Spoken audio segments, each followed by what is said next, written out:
Imagine stepping into an Earth older than the maps in your head, older than our oceans as we know them, older than any border you've ever seen. Picture one colossal sweep of land spanning horizon to horizon. Pangea. It wasn't a trivia fact tucked into a textbook. It was the stage for an entire planetary era. To see it clearly, loosen your grip on today's globe. There was no Atlantic to cleave the new world from the old, no vast Pacific yawning between coasts, only a single continuous continent wrapped by a ring ocean. You could have walked from the bones of future North America into the stone that would become Europe and Asia without touching a boat, turned south into the lands that would become Africa and South America and still never meet a breaking surf. Yet this world was anything but quiet. Deep underfoot, Earth's engine hummed. Plates nudged, shoved, and welded themselves together. Mountains rose like slow thunder, valleys split, volcanoes painted the sky with ash. At Pangea's far interior, far from any moderating sea, climate swung hard, summers baked, winters bit, and rain often forgot to come. Still, life thrived, towering plants in some belts, rusty red deserts in others, and strange reptiles and oversized insects moving through a world shaped by new rule. Most astonishing was the openness. Rivers wandered 1,000 kilometers without finding a coast.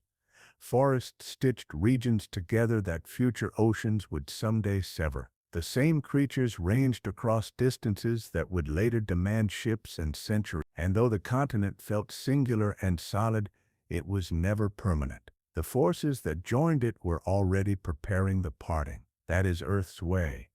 Plates drift, oceans open and close, mountains rise, mountains fall. But while Pangea held, it left marks you can still read in stone, wind, and before that supercontinent stood whole. Earth had rehearsed the idea many times. The crust rides on a warm, ductile mantle, plates creeping centimeters per year, but give them eons, and they redraw the entire face of the planet. Long before Pangea, other giants assembled and shattered, Rodinia, Nuna, and the short-lived Penanodia, each a verse in a longer song. Geologists call the supercontinent cycle. Picture the late Paleozoic, roughly 300 million years ago. Laurussia, the early fusion of North America with parts of Europe, drifts toward Gondwana, the great southern amalgam that held South America, Africa, Antarctica, Australia, and India.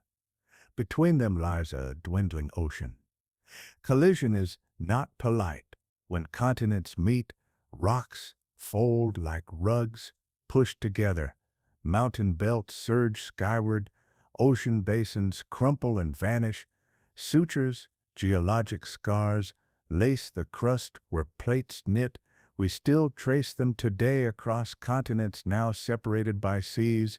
As the Rake and other ancient oceans narrowed, volcanic island arcs were swallowed, shallow seas were silenced, and long chains of peaks stitched land to land.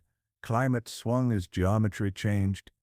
Vast ice sheets clung to Gondwana even as swamp forests spread nearer the equator. Ocean currents reorganized. Winds found new routes. Deserts and monsoons shifted their lines. In the coal swamp world of the Carboniferous, atmospheric oxygen ran high, feeding forests and inflating insect bodies to improbable scale. Then, as assembly neared its end, conditions evolved again. What matters is the motion, steady, relentless, and cumulative. Island arcs welded to microcontinents, microcontinents to larger cretons, cretons into a single mass, with mountains arched and basins sagging between them. With every contact came earthquakes, heat, magma, and the slow architecture of rivers that would one day braid a supercontinent's interior. Pangea wasn't a single event, it was a long, grinding handshake, and when it tightened, Earth wore a simpler map than at any other time. Hold yourself in Pangea's interior, and feel how distance alters climate. Without nearby seas to carry moisture inland, The heartland turned extreme, scorching lights of summer, sharp bites of winter, long spells where clouds formed but gave little rain. Red beds, iron-tinted sediments, tell the tale of heat and dryness. They're scattered today across far-flung continents because those continents were once one. Yet, extremity didn't mean emptiness. Along rivers fed by uplifted ranges, green corridors threaded the open lands, forests of seed ferns and early conifers cast layered shade, horsetails and club mosses thickened wetlands, deltas spread fertile silt in broad fans. The air itself shaped bodies. In earlier intervals of high oxygen, dragonflies spanned near a meter and millipede-like arthropods stretched to startling lengths. Reptiles capitalized on a breakthrough, the amniotic egg, which freed them from returning to water to breathe. With it, lineages ventured inland, trading humid refuge for wide, dry space. Animals and plants moved as if the world were one habitat, because, in practical terms, it was no continental moat stopped a forest from reaching across latitudes. No ocean kept a predator from shadowing migrating herds across half a world. Winds reflected that openness, sweeping thousands of kilometers, carrying dust from interior deserts to coastal canopies and even out over the surrounding ocean. Storms traveled farther, their power rising and fading without coastlines to chop them short. If you'd walked there, the horizon would have felt larger than any you've known. Not because the planet was bigger, but because the missing boundaries tricked your sense. Scale governs survival. Plants toughened their leaves and dug deep roots. Small creatures burrowed to dodge heat. Larger bodies carried the reserves to move between oases. Everywhere, life negotiated with distance, and distance wrote the rules. Where plates collided to assemble Pangea, mountains bulged like braided backs across the land. Imagine ranges rivaling the Himalaya in youthful height, peaks feeding snowmelt, flanks incised by torrents, foothills riddled with fresh landslides. Between ranges, the crust flexed downward to form basins. Rivers poured into those low places, stitching lakes and swamps into broad sediment traps that preserved leaves, logs, footprints, and bones, an accidental archive of an unbounded earth. Far from the coasts, dry air baked clay into reds and ochres. Nearer the ocean, humidity coaxed forests into stacked, noisy apartments of light and shade. Pangea's position mattered too. Much of it straddled the equator. Tropical belts crossed the supercontinent's midsection, while its shoulders reached into polar latitudes. That single continuous land hosted a planetary spectrum of climates, from ice to monsoon, rainforest to desert, without the separating effect of oceans. At the rim lay Pangea, the encircling global sea. Along one flank pooled the Paleotethys, a broad, shallower realm cradling reefs and continental shelves. Ocean currents, simplified by the continent's blunt shape, looped heat around the margins. Winds, lacking complex coastlines to break their stride, organized into powerful seasonal systems. Monsoons drenched some belts, while rain shadows behind ranges turned others to dust. Geology, climate, and life braided tight feedbacks. Fresh volcanic ash jump-started soils, forests deepened those soils, and modulated runoff.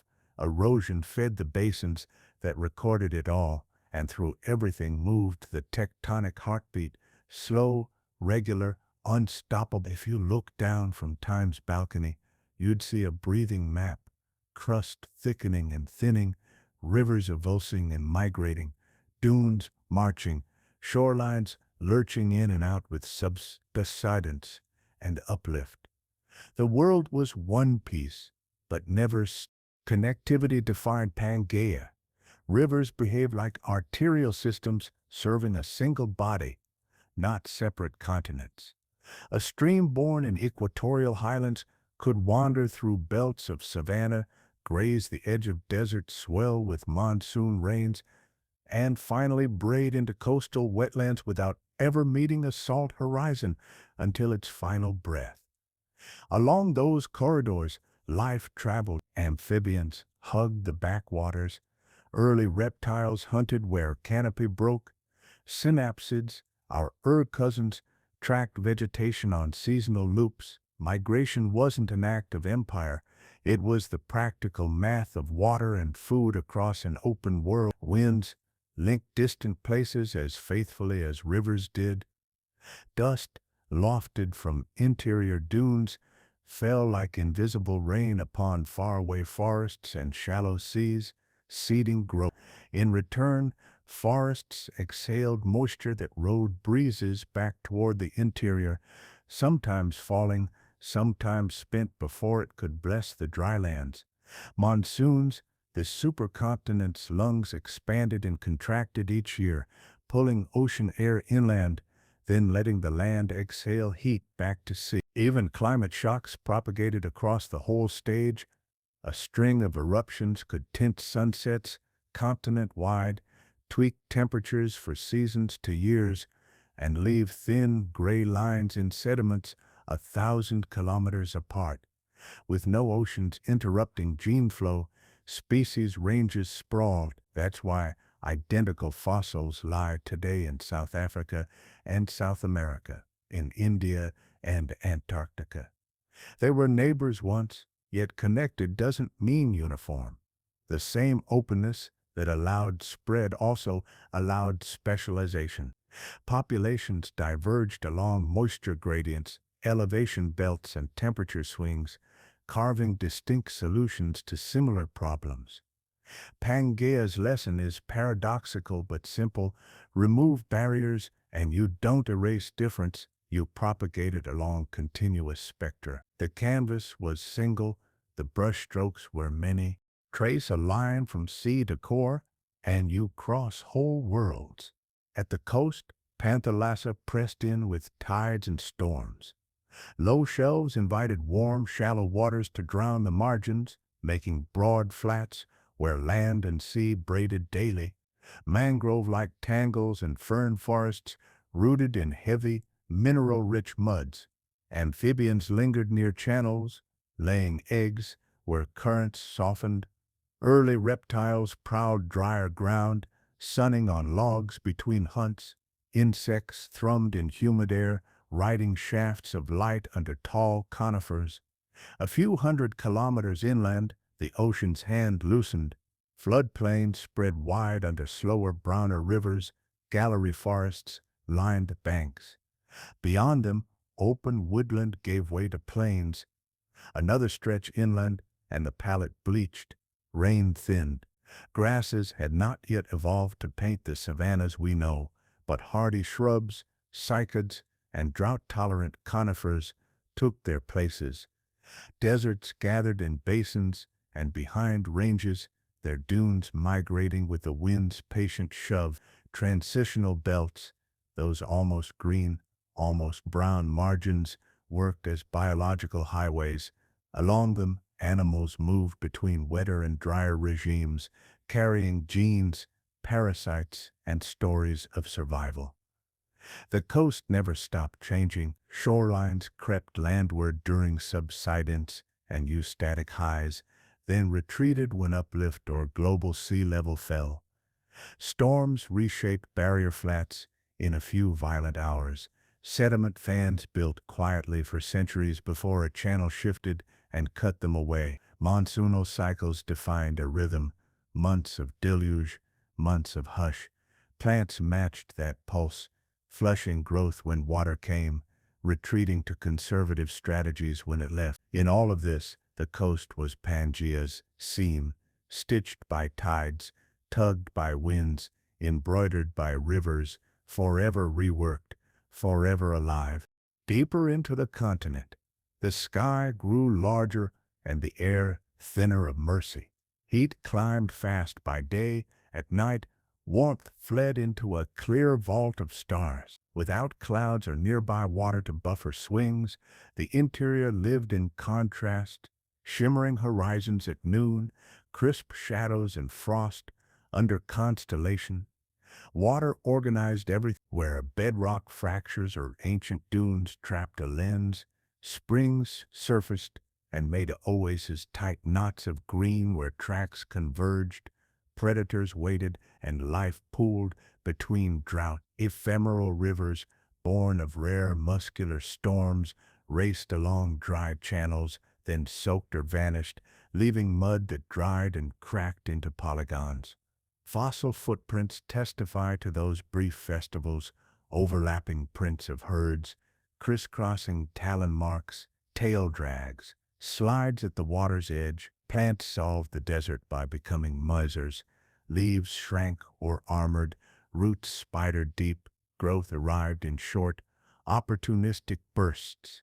Animals dug, dozed, or moved by starlight. Small synapsids and reptiles borrowed the earth's insulation, sleeping days away in burrows, waking to hunt the cooler hours. Larger herbivores learned the distances between water and forage, carrying reserves in slow circuit. Wind was constant company, abrasive, sculptural, a patient carver of dunes and yardings. It transported not just sand but silt and salts, rearranging soils and changing where seeds could catch. Over geologic time, the interior didn't stand still. Uplift-adjusted slopes, rivers pirated headwaters, dunes marched kilometers, volcanic ash fell like ghost rain and taught parched soils to bloom for a season. Harsh isn't the same as barren. It is a teacher. Economize, anticipate, hide your edges from noon, and never forget where the last water sits. Step back to the shoreline and feel how the ocean set the tempo. A Panthalassa was truly global. Its swells encircled the planet, and with a continent as blunt as Pangea interrupting them, currents carved giant loops that ferried heat poleward and brought cool back again. Along the margins, broad epicontinental seas flooded in, warm and bright with sunlight, ideal for reef builders, sponges, early corals and crinoid gardens waving above quiet bottoms. Schools of primitive fishes hunted above reefs. Early sharks patrolled the drop-offs. Trilobites hung on in dwindling refuges. Rivers arriving from the land carried loads of silt and nutrients. Where that plume met clear shelf water, life boomed. Storms wrote their own calligraphy, tempestites in the rock record. Coarse, hummocky layers marked nights when waves plucked sand from depth and stacked it in new bars. Elsewhere, calm ruled for centuries, and laminations accumulated in hair-thin couples, a diary of seasons. On Pangea's eastern flank, the Paleotethys served as a sheltered inland sea, its shallows an evolutionary nursery protected from the blue water's harsher moods. Meanwhile, tides pumped estuaries, drawing larvae inland and flushing them seaward. Salt marshes, primitive in flora compared to today, still did familiar work, trapping sediment, damping waves, feeding food webs with a rain of detritus.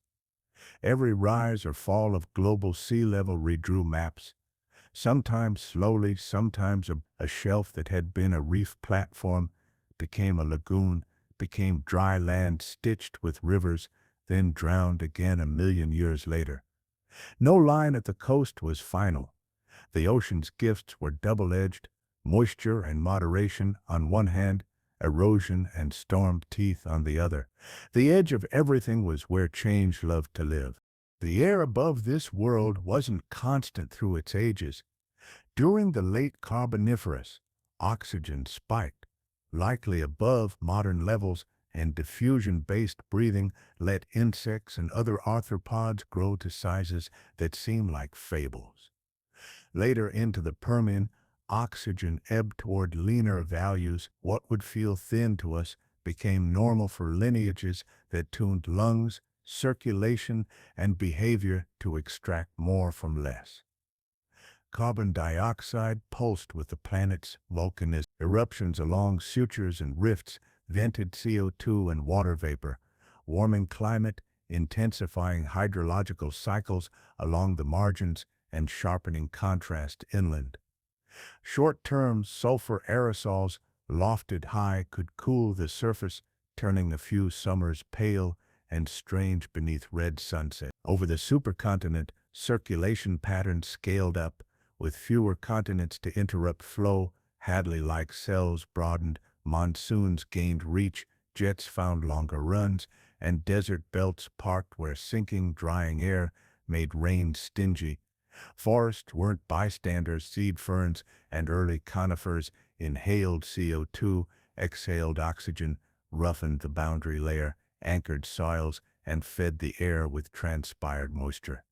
In doing so, they moderated heat and rainfall locally, even while global signals tugged the other way. The sky carried signatures of far events. A remote eruption could seed sunsets. A continent away, dust from the interior dunes could shade and fertilize coasts. Sea spray wrote salt on leaves far inland during storm seasons. Imagine breathing here. At the coast, the air is heavy with resin and rot, salt and fog. In the interior, noon brings a clean, biting dryness that blurs distances. Night brings a thin chill and a vault of crisp stars. Everywhere the atmosphere ties land to sea, deserts to forests, one fluid, one story. Out of this stage walk the lineages that would remake the land. Amphibians still thrived in swamps and backwaters, but a new strategy tilted the game: the amniotic egg. Reptiles packed water and food inside a shell, carrying the pond with them onto dry ground. Freed from returning to pools, they pushed into plains and deserts, following rivers farther and farther from the coast.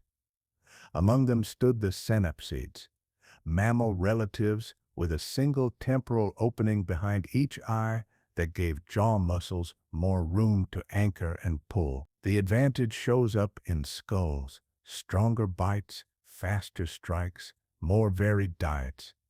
Iconic forms like Dimetrodon hauled tall sails that likely managed heat or signaled rivals. Heavy-bodied herbivores ground tough cycads and seed ferns with broad, wear-resistant teeth. As time advanced into the Permian, therapsids, more mammal-like synapsids, took the stage. Limbs tucked more under bodies for efficient gait. Teeth differentiated into incisors, canines and postcanines. Skulls suggest quicker metabolisms and sharper senses. Sleek Gorgonopsians hunted in the open, sabered mouths matched big prey across long chases. Stocky Dicynodonts, beaked and sometimes tusked, flocked in herds, ranging between wetter coasts and drier belts with the seasons. Size arms races ran in parallel. Larger herbivores could store water and energy and walk farther between resources. Larger predators evolved to match them. But small never went away. Nimble insect eaters tucked into leaf litter and burrows, hedging bets against drought and cold snap. The supercontinent's openness meant innovation spread. A trait born in one corner could ride migrating bodies along river corridors into another, meeting new climates and competitors and spinning off fresh forms. Dinosaurs hadn't yet arrived, but the blueprint for speed, endurance, and warm-blooded efficiency was already sketched in bone and behavior.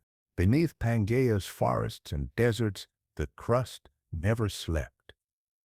Heat welled upward along old sutures where continents had welded, and the strain opened cracks that bled fire. Volcanoes rose in chains, some oozing broad sheets of basalt, others exploding with a violence that darkened noon. Each eruption wrote two stories at once.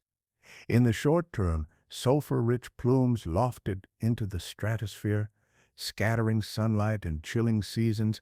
On longer scales, carbon dioxide seeped from vents and magmatic provinces, thickening the planet's blanket and pushing climates warmer. Wildfire followed lightning in ash-laden skies.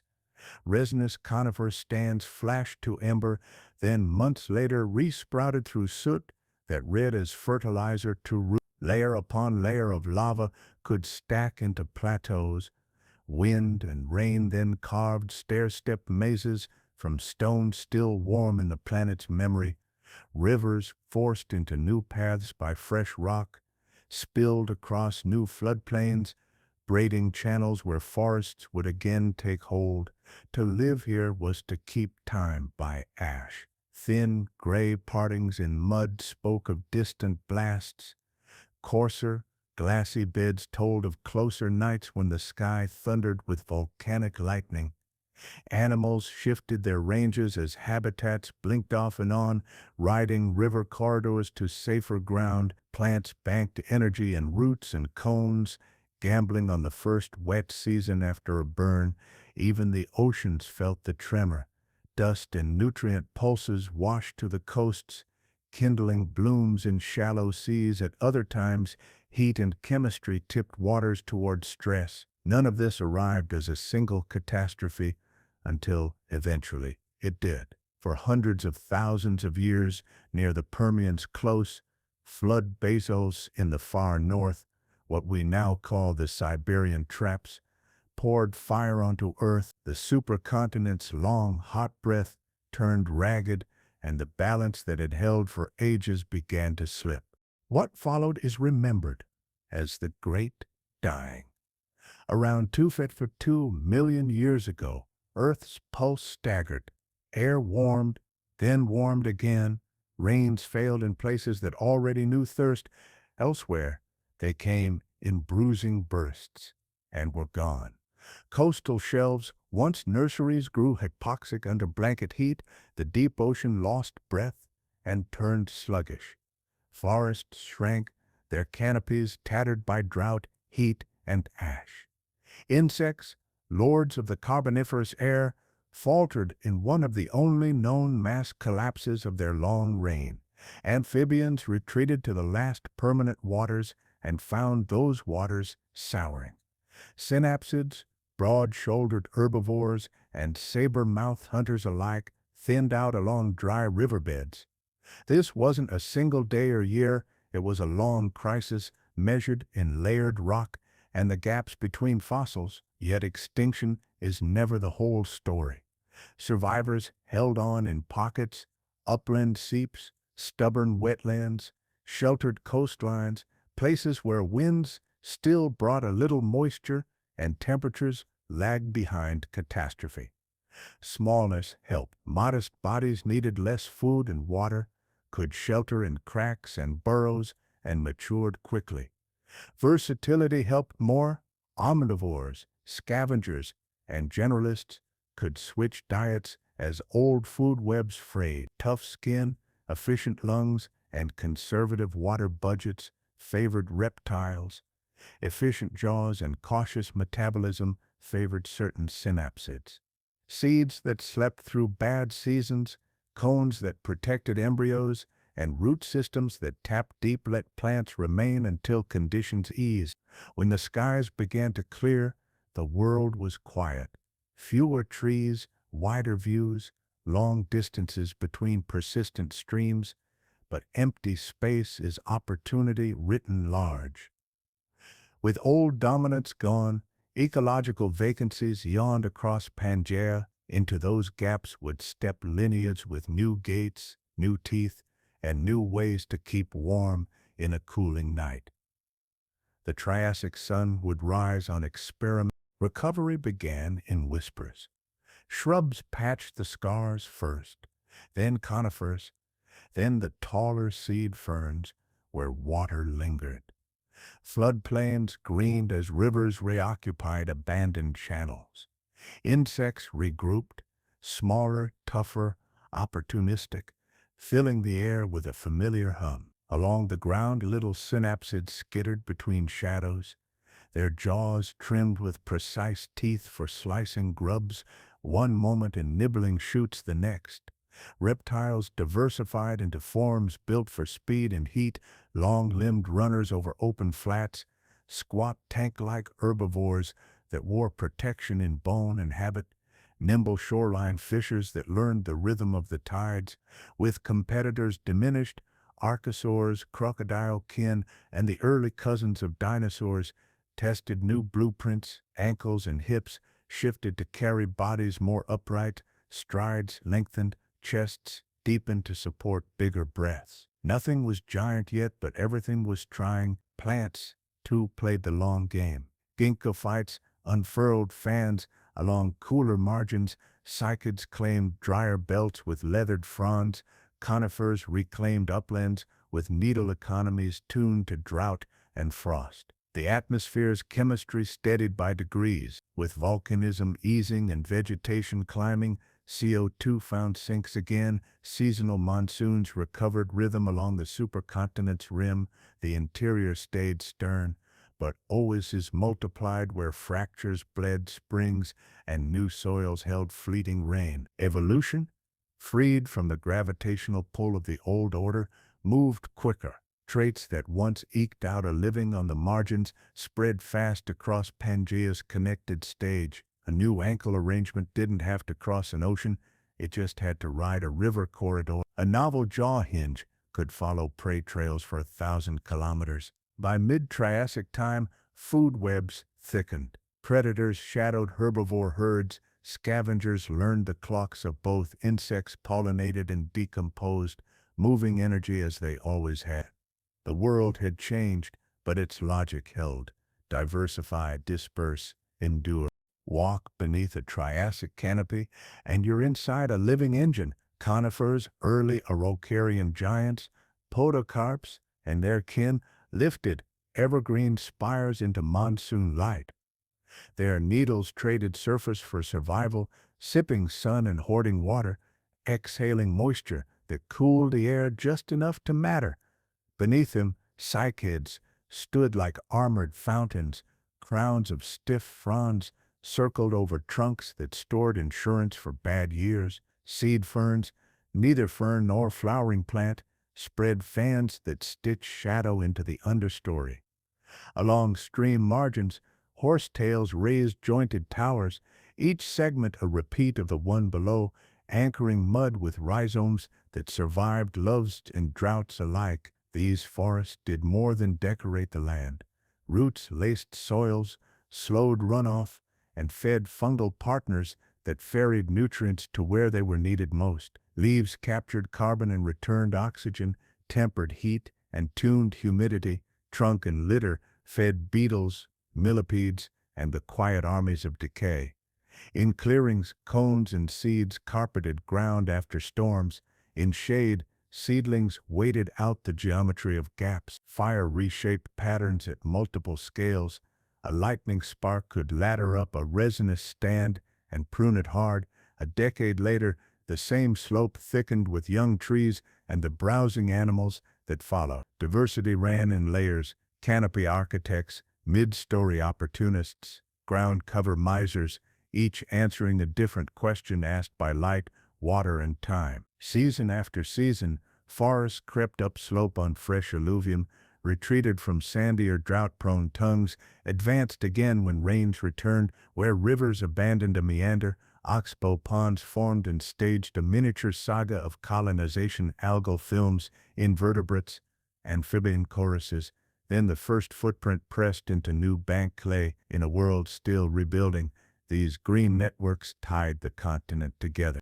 They were Pangea's lungs and library at once, breathing for the planet and archiving every flood, fire, and footfall in wood and soil. Listen to the food web moving. In the dappled strip along a river, insects lift in synchronized clouds when sunlight hits the bank. A small diapsid darts, jaws snapping. The swarm closes and hum resumes.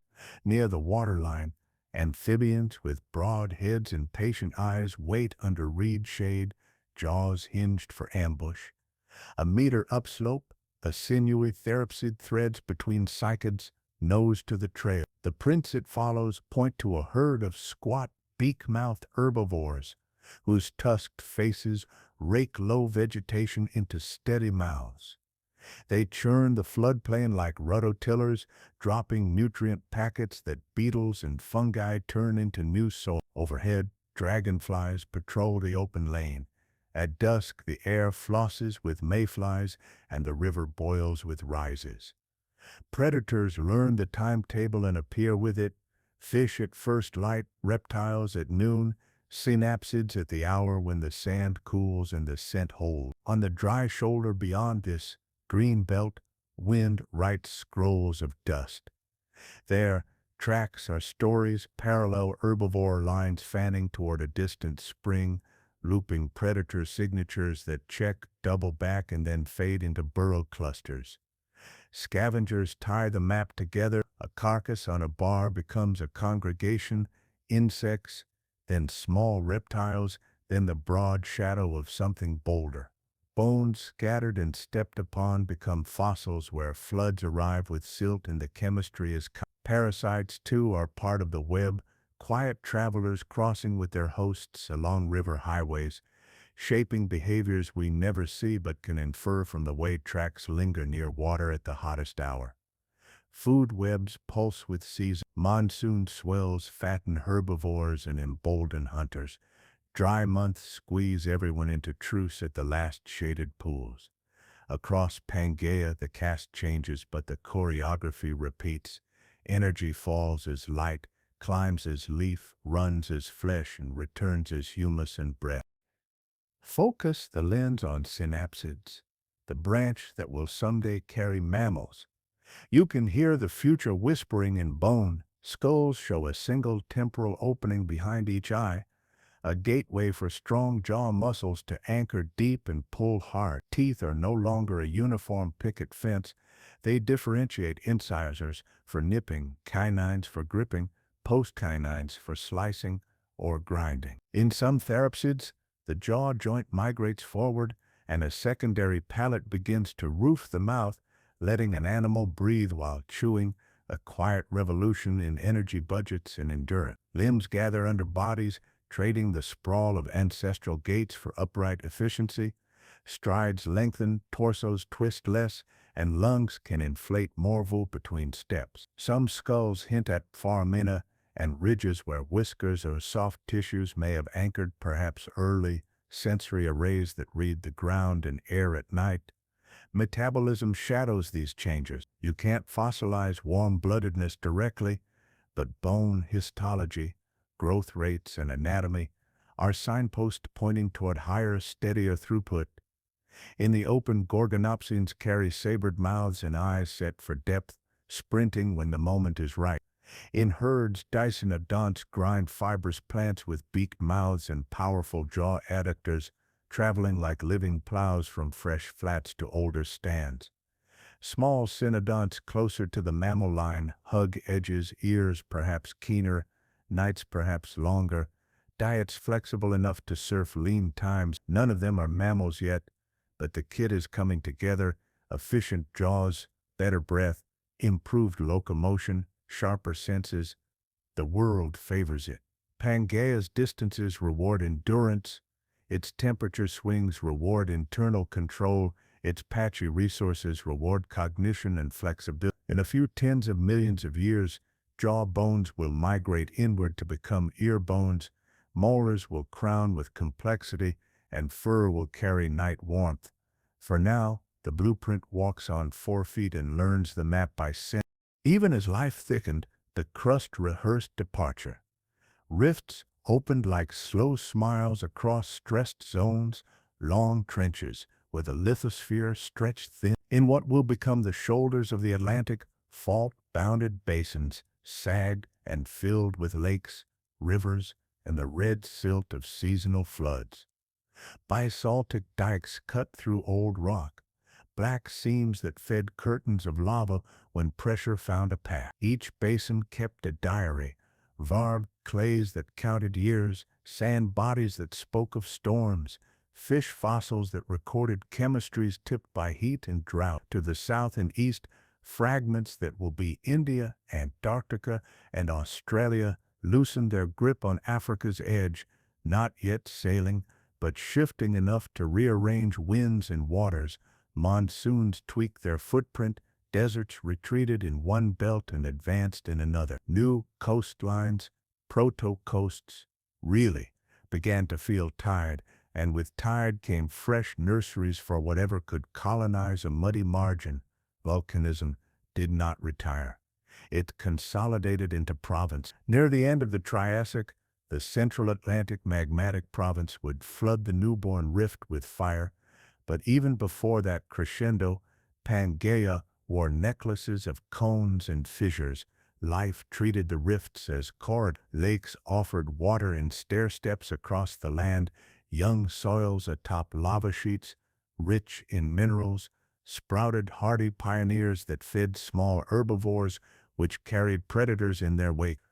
The supercontinent was still one piece on a schoolroom map, but beneath that simplicity lived a different geometry: blocks, tilting, joints opening, magma stitching temporary seams. If you stood on a rift margin at dusk, you'd see a flat horizon cut by step-fault scarps, a lake gleaming like metal, and far off, the red wink of a fissure vent. The parting was geological, but it felt personal. The land was clearing its throat to speak a new arrangement. Follow a Triassic river from headwaters to sea, and you'll learn how Pangea breathes. It starts as melt and rainfall on young ranges, a bright rush gnawing at bedrock, prying minerals loose. In steep upper courses, the channel is straight and loud, crowded with boulders that tumble in freshets. Farther down, slopes ease, and the river braids, splitting and rejoining around bars of gravel and sand. In flood, it overtops its banks, laying stripes of silt that build the natural levees. Behind these low walls, floodwaters slacken into back swamps, where sedges and horsetails knot a dense weave and amphibians chorus at dusk. As meanders mature, the river saws its curves more deep. Cut banks bite into forest. Point bars grow and migrate. Sometimes a big bend pinches off to leave an oxbow lake, a crescent mirror that will infill with mud and story. Not all rivers meander in arid belts with flashy storms.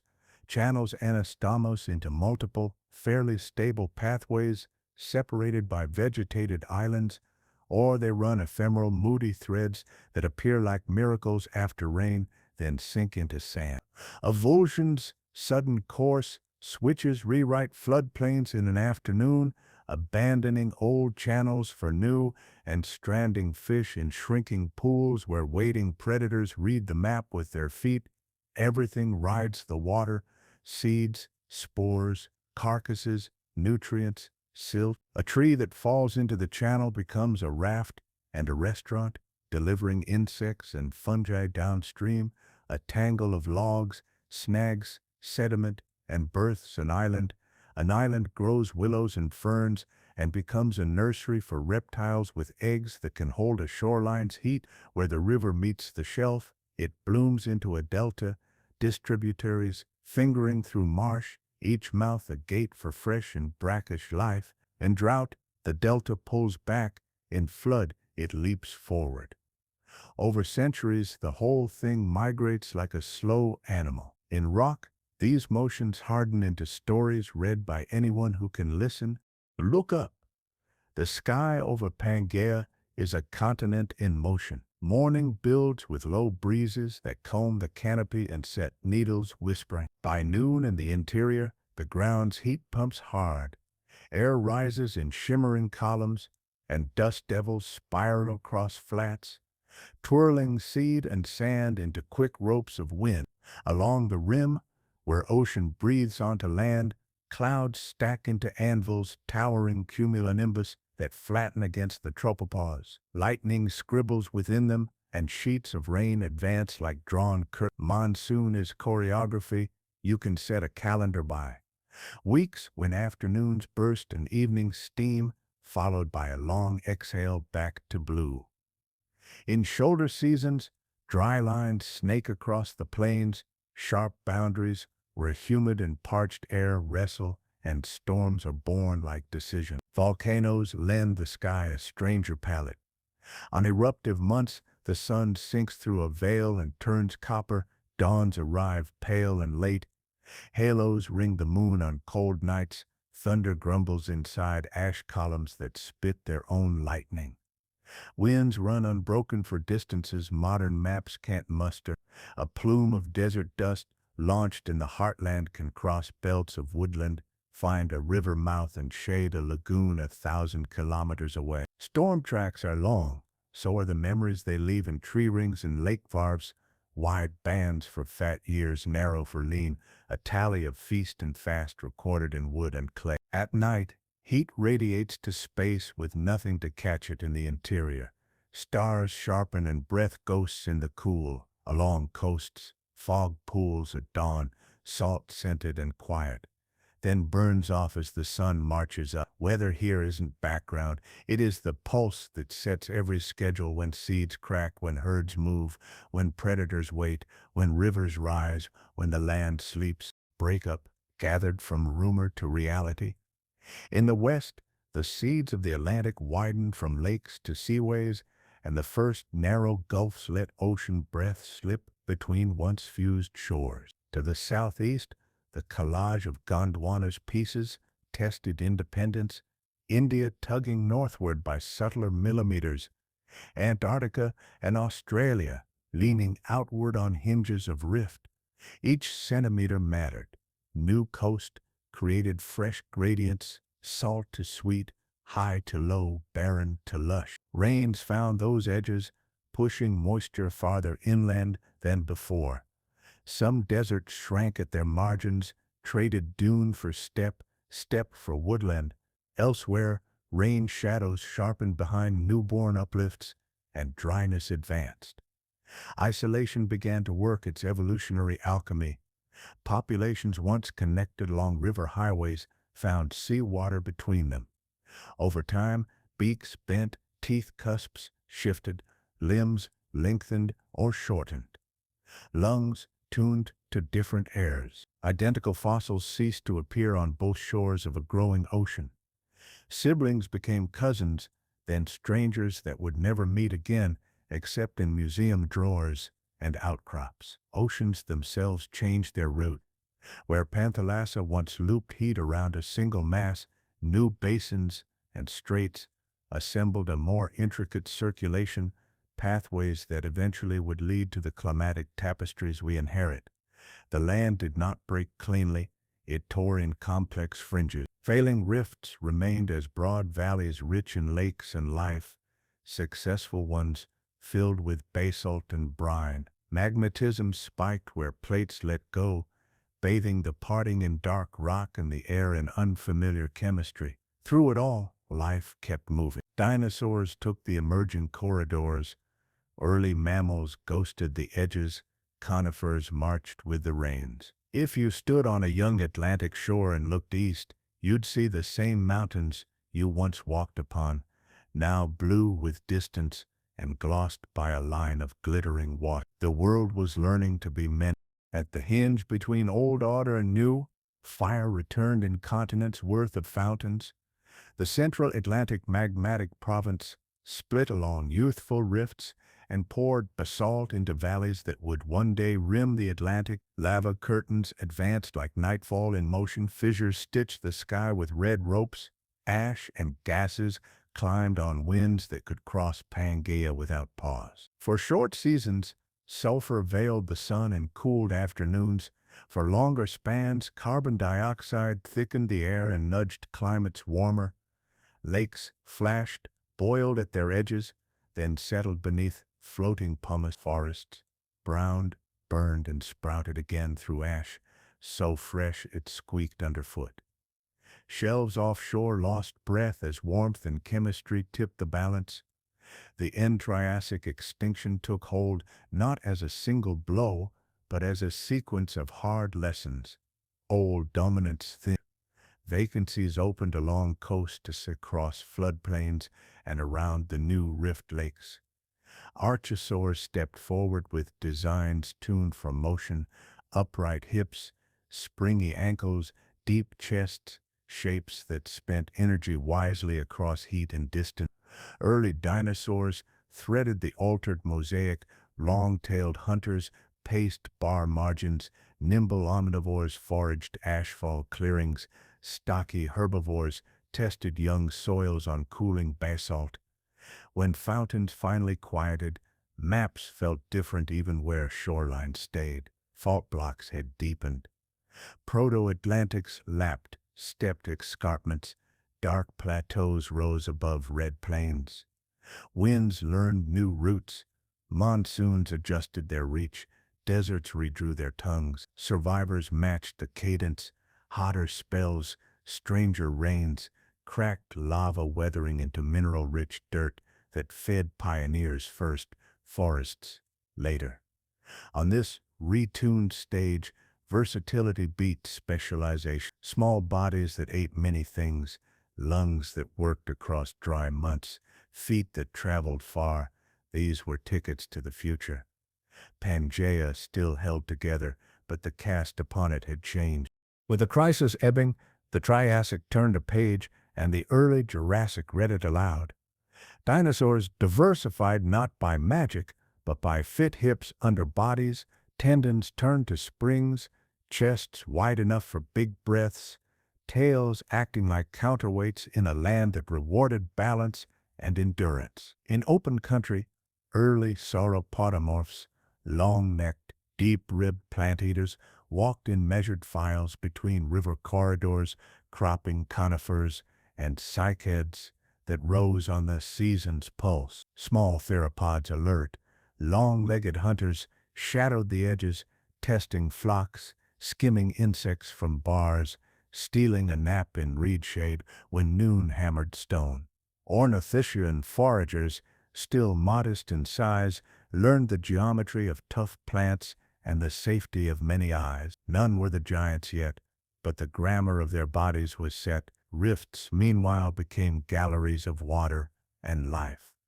Step-faulted valleys filled with long chains of lakes, each a mirror for storms that built in the afternoon. Vard clays counted winters, coarse fans recorded sudden floods, fish and amphibians wrote their names in silt where chemistry allowed. The supercontinent's openness still knit provinces together, but the first whispers of separation shaped evolution. Populations on opposite rift walls met less often. A trait born on one shore could now take a head start before the crossing came. Winds carried dust from the interior deserts to fertilize fresh lava soils. Monsoons dragged humid air deep into belts that once saw only blue. Dinosaurs followed these green tongues inland, leaving trackways wide as roads across drying flats. Feathers initially for insulation or display, ruffled in dawn breezes on small bodies that hunted by sound as much as sight. The world wasn't suddenly easy. It was suddenly possible. And in a possible world, speed, stamina, and social cues made all the difference. While big frames learned the long stride, a quieter revolution unfolded under leaves and in burrows.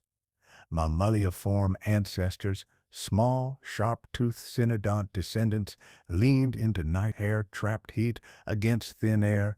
Whiskers mapped the dark, differentiated teeth, incisors that nip, canines that grip, molars that shear, turned mixed diets into steady energy. A secondary palate let them breathe while chewing. A more upright limb posture conserved fuel over distance. Endothermy, whether full or partial, paid off when days swung hot and nights fell cold, and when the safest hours for a small body were the ones big hunters slept through. Insects returned as both larder and adversary. Beetles riddled logs, termites built cryptic galleries, cicadas droned from canopy edges after storms.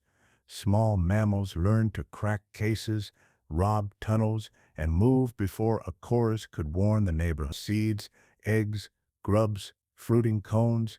The ground was a buffet if you carried the right toolkit and patience. Burrows multiplied along levees where floodwater wouldn't drown a nursery beneath lava, flow margins where warmth lingered in winter, inside soft banks that a single rain could carve to new doors. Social signals sharpened in darkness, scent, touch, quiet chirrs.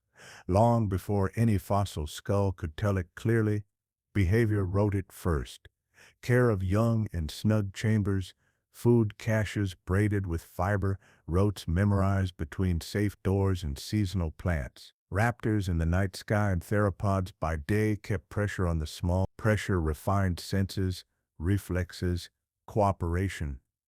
When dawn arrived, a mouse-sized hunter might freeze under conifer shade, whiskers reading the air like antennae. When evening fell, the same animal spilled out into crickets and the smell of resin, a heartbeat tuned to both scarcity and chance. Giants would one day rule the open. The future would also belong to the quiet. Above the rivers and forests, new pilots learned the supercontinent's air. Pterosaurs rose from shoreline flats and cliff margins, their elongated fourth fingers bracing membranes that read every ripple of wind. Overheated basins, thermals bloomed by late morning columns of rising air, marked by circling insects and soon after by gliding shapes that barely flexed a joint. Along the rift lakes, evening updrafts formed where warm water breathed against cooler land. Wings rode those gentle elevators from strand to strand. Not all flyers hunted fish. Some skimmed insects in blizzards that rose after rain. Others gleaned from beaches littered with shells and stranded invertebrates. Beaks and teeth recorded the menu, needle-fine combs for sieving, forceps for picking, conical daggers for grip. Hollow bones paid the weight bill. Fused elements spread stress. A keeled sternum gave purchase to flight muscles that beat against a sky broad as thought. Feathers belonged to small dinosaurs at first. Insulation, display, aerodynamic accidents waiting to be exploited, but the air didn't mind who used lift well. And lift was everywhere. Panthalasses, onshore breezes, marched inland each day. Mountain breezes drained cold air each night. The monsoons inhale and exhale pulsed months at a time. Pangea's scale made streets in the sky, long fetch for gust fronts, long runs for squall lines, long lanes for migrants that learned where thermals stacked like stepping stones. Predators looked up and learned new angles. A shadow crossing a bar could crack a flock. A midday stoop could surprise a basking lizard. Eggs laid on scrapes near cliffs told a risk plainly. Wind is friend and enemy both. Yet for every hazard, the sky offered freedom. Distance without footsteps, vantage without noise, escape without trail. On a continent that rewarded motion, the lightest hunters took the hint early. While the air filled, the seas changed cast. The paleotethys yielded space to the widening tethys as rifts eased open and slabs slid beneath newborn margins. Circulation found fresher paths, warm tongues pushed into gulfs, cooler returns crept along deeper routes.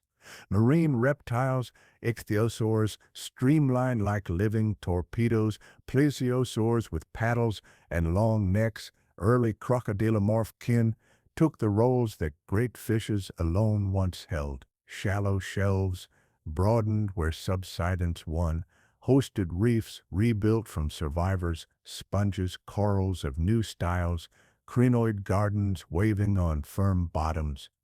River plumes pulsed nutrients after monsoon.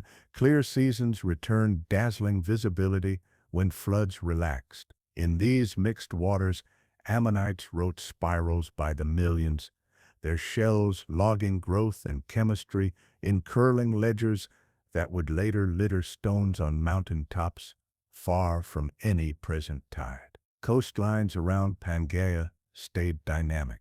Some sectors drowned quietly under eustatic rise, others lifted by the width of a hand each century, exposing mud to sun and rain and roots. Estuaries bred endless beginnings. Brackish nurseries hid juvenile fish among stems and roots.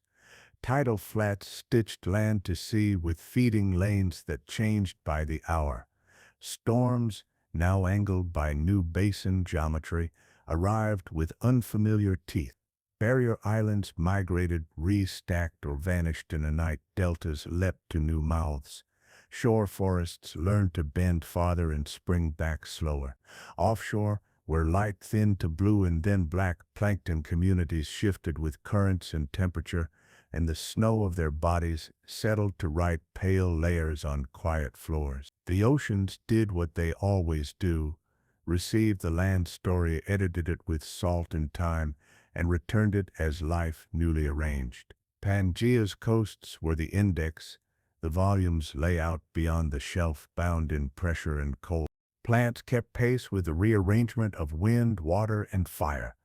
Conifers, araucarians, and podocarps in towering ranks anchored uplands and mid-slopes, their needles trading surface for survival and their cones banking chance across fickle season. Ginkgophytes spread fans where cold pinched longer, cycads took the drier belts, trunks storing insurance, and fronds leathered against thirst. Benetidials, with flower-like structures that weren't flowers, textured the mid-story, and courted insects with scents and shapes that previewed futures still far away. Spores remained, but pollen became a passport, moving by wind and wing across valleys too wide for water alone to bridge. Fire frequented the script. Lightling in ash-laden summers climbed resinous trunks and ran crowns together, fast, hot pages that reset stands, thick bark, elevated branches, serratinous cones that waited for heat to open. Traits stacked where burns recurred. Afterward, ash released minerals, seeds seized light, roots laced loose ground. Within a handful of seasons, the black turned green. On floodplains, plants wrote different. Horsetails knitted river edges, tolerating scours that would uproot broader leaves. Seed ferns quilted levee tops. Opportunist shrubs leapt into every new crescent, a meander abandoned. The rift belts added another library.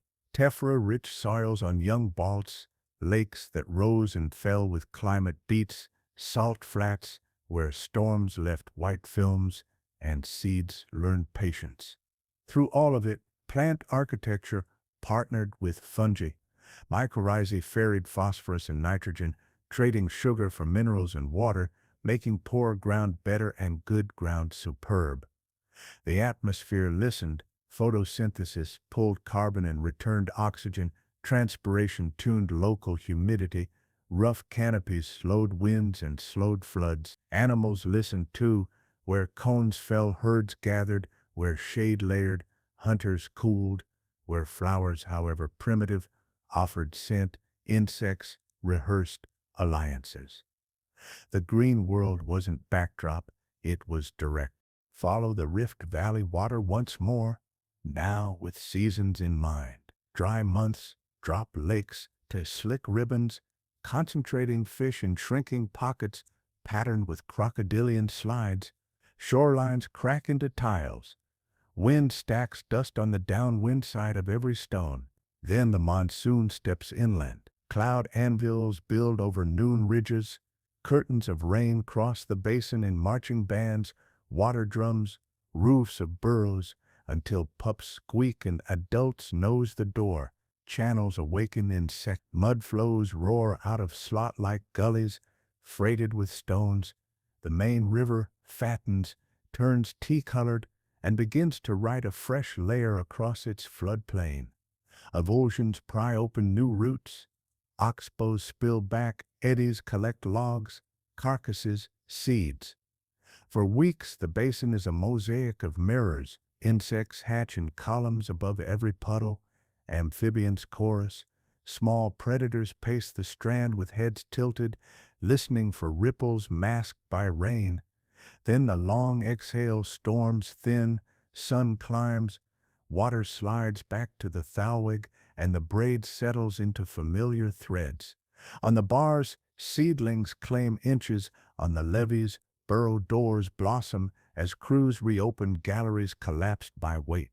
Milankovitch scale beats, subtle changes in the dance of earth and sun, lean the pattern one way, then back, some decades kinder, some sharper, a metronome slow enough to fool short lives and strong enough to steer forests, lakes, and dunes. In rock, the basin keeps minutes, couplets of light and dark laminate count winters, thicker packages mark floods, ash beds, star pages with datable stars, footprints, preserve arguments, hunts, hesitation, a long-toed track, detours around a fresh crocodile slide, a herd's parallel lines, splay at a sudden bank collapse, tiny handprints pepper the margin where pups played on newly settled silt, weather rights, water binds, stone remembers. As seas widened and rifts matured, Pangea began to speak in accents. What had been a single conversation across a continuous land now split into dialects, faunal provinces divided by growing salt, young ranges, or belts of hostile climate.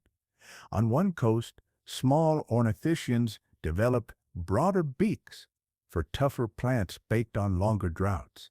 On another, kin refined cheeks and chewing to exploit greener, wetter margins. Theropods in wind-scoured interiors, lengthened legs, and narrowed feet for miles of pursuit. Cousins near forests shortened builds and favored ambush. Crocodilomorphs in rift lakes became lithe fishers with long, low skulls. Relatives on broad rivers bulked thicker and waited motionless where channels narrowed. Even insects localized, termite mounds scaled to heat, and cold beetles chose different timbers. Pollinator guilds found scents that matched plants arriving on their side of a widening blue. Plants provincialized as well. Conifer lineages traded dominance between coast and interior. Cycads took one corridor and not the next. Benetalas reinvented bracts and cones in parallel across basins that now met only by bird or storm. The gene flow that once moved like a river across the continent now moved like males, slower, rarer, sometimes delayed past usefulness. That slowing didn't subtract diversity, it multiplied isolation, lets experiments run longer, lets local solutions sharpen without being swamped by migrants from elsewhere. Still, the old unity did not vanish overnight. Rafts of vegetation carried stowaways across narrow seaways. Storms hurled birds and insects beyond their maps. Low stands tightened gaps and let wanderers cross edge zones, estuaries, island chains. Mountain passes became switchboards where messages still traded. In the ledger of time, the supercontinent's breakup reads not as a clean tear, but as fraying cloth threads holding, threads snapping, new patterns emerging in the loosened weave. You can read that weave in stone today, if you know the alphabets. On one page, red beds in eastern North America match red beds in Morocco and Iberia, iron-burnished, ripple-marked, cracked by the same suns when both shores were one. Trace the sutures where mountains rose. Appalachian cores rhyme with Caledonian roots in Scotland and Scandinavian shields. Rocks that sweated under the same deep pressure now stare at each other across water. Fossils testify like notarized letters. The same therapsid track forms print through South Africa and South America. Glossopteris leaves press their lancet shapes into Gondwana coals from India to Antarctic. Ammonite spirals, indexed by subtle changes in their ribs, synchronized layers in Italy, Nevada, and the high Atlas, as if time itself signed the margin. Basalt tells the volcanic columnar joints march along Hudson Valley cliffs. Twin patterns perch above Lisbon. Cousins step down into the Atlas foothills. One magmatic province, three present flags. Even sand remembers source. Quartz grains rounded in one river yet polished in another carry distinct inclusions. Zircons inside them hold uranium clocks that tick to the same beat when they were last melted. Align those beats, and rivers long erased creep back onto ghost map. The fit is never only a jigsaw of coastlines, it is chemistry, pressure, fossil paw prints, and the way a valley's shadow falls in the same direction in rocks now parted. Read enough pages and you begin to hear the supercontinent in the background. One stage, many scenes, then many stages, still one story. The echo is not nostalgia, it is evidence. The planet keeps receipts in sutures and stacks, in shells and sands, in the stubborn sameness of stones that drifted apart while refusing to forget. Pangea's curtain did not drop. It drew slowly aside. The Atlantic widened, the Tethys shifted. Gondwana's fragments took their separate arcs.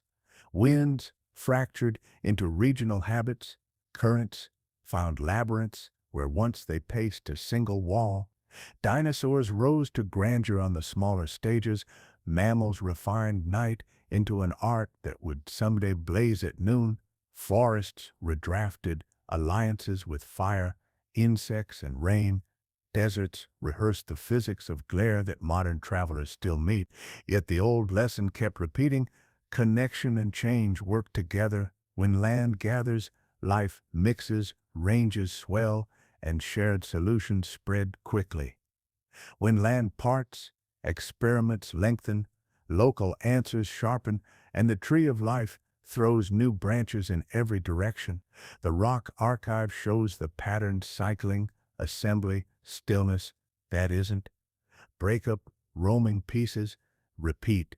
Far ahead, other supercontinents will arrive. Names proposed, futures debated, drawn by the same slow engine beneath our feet.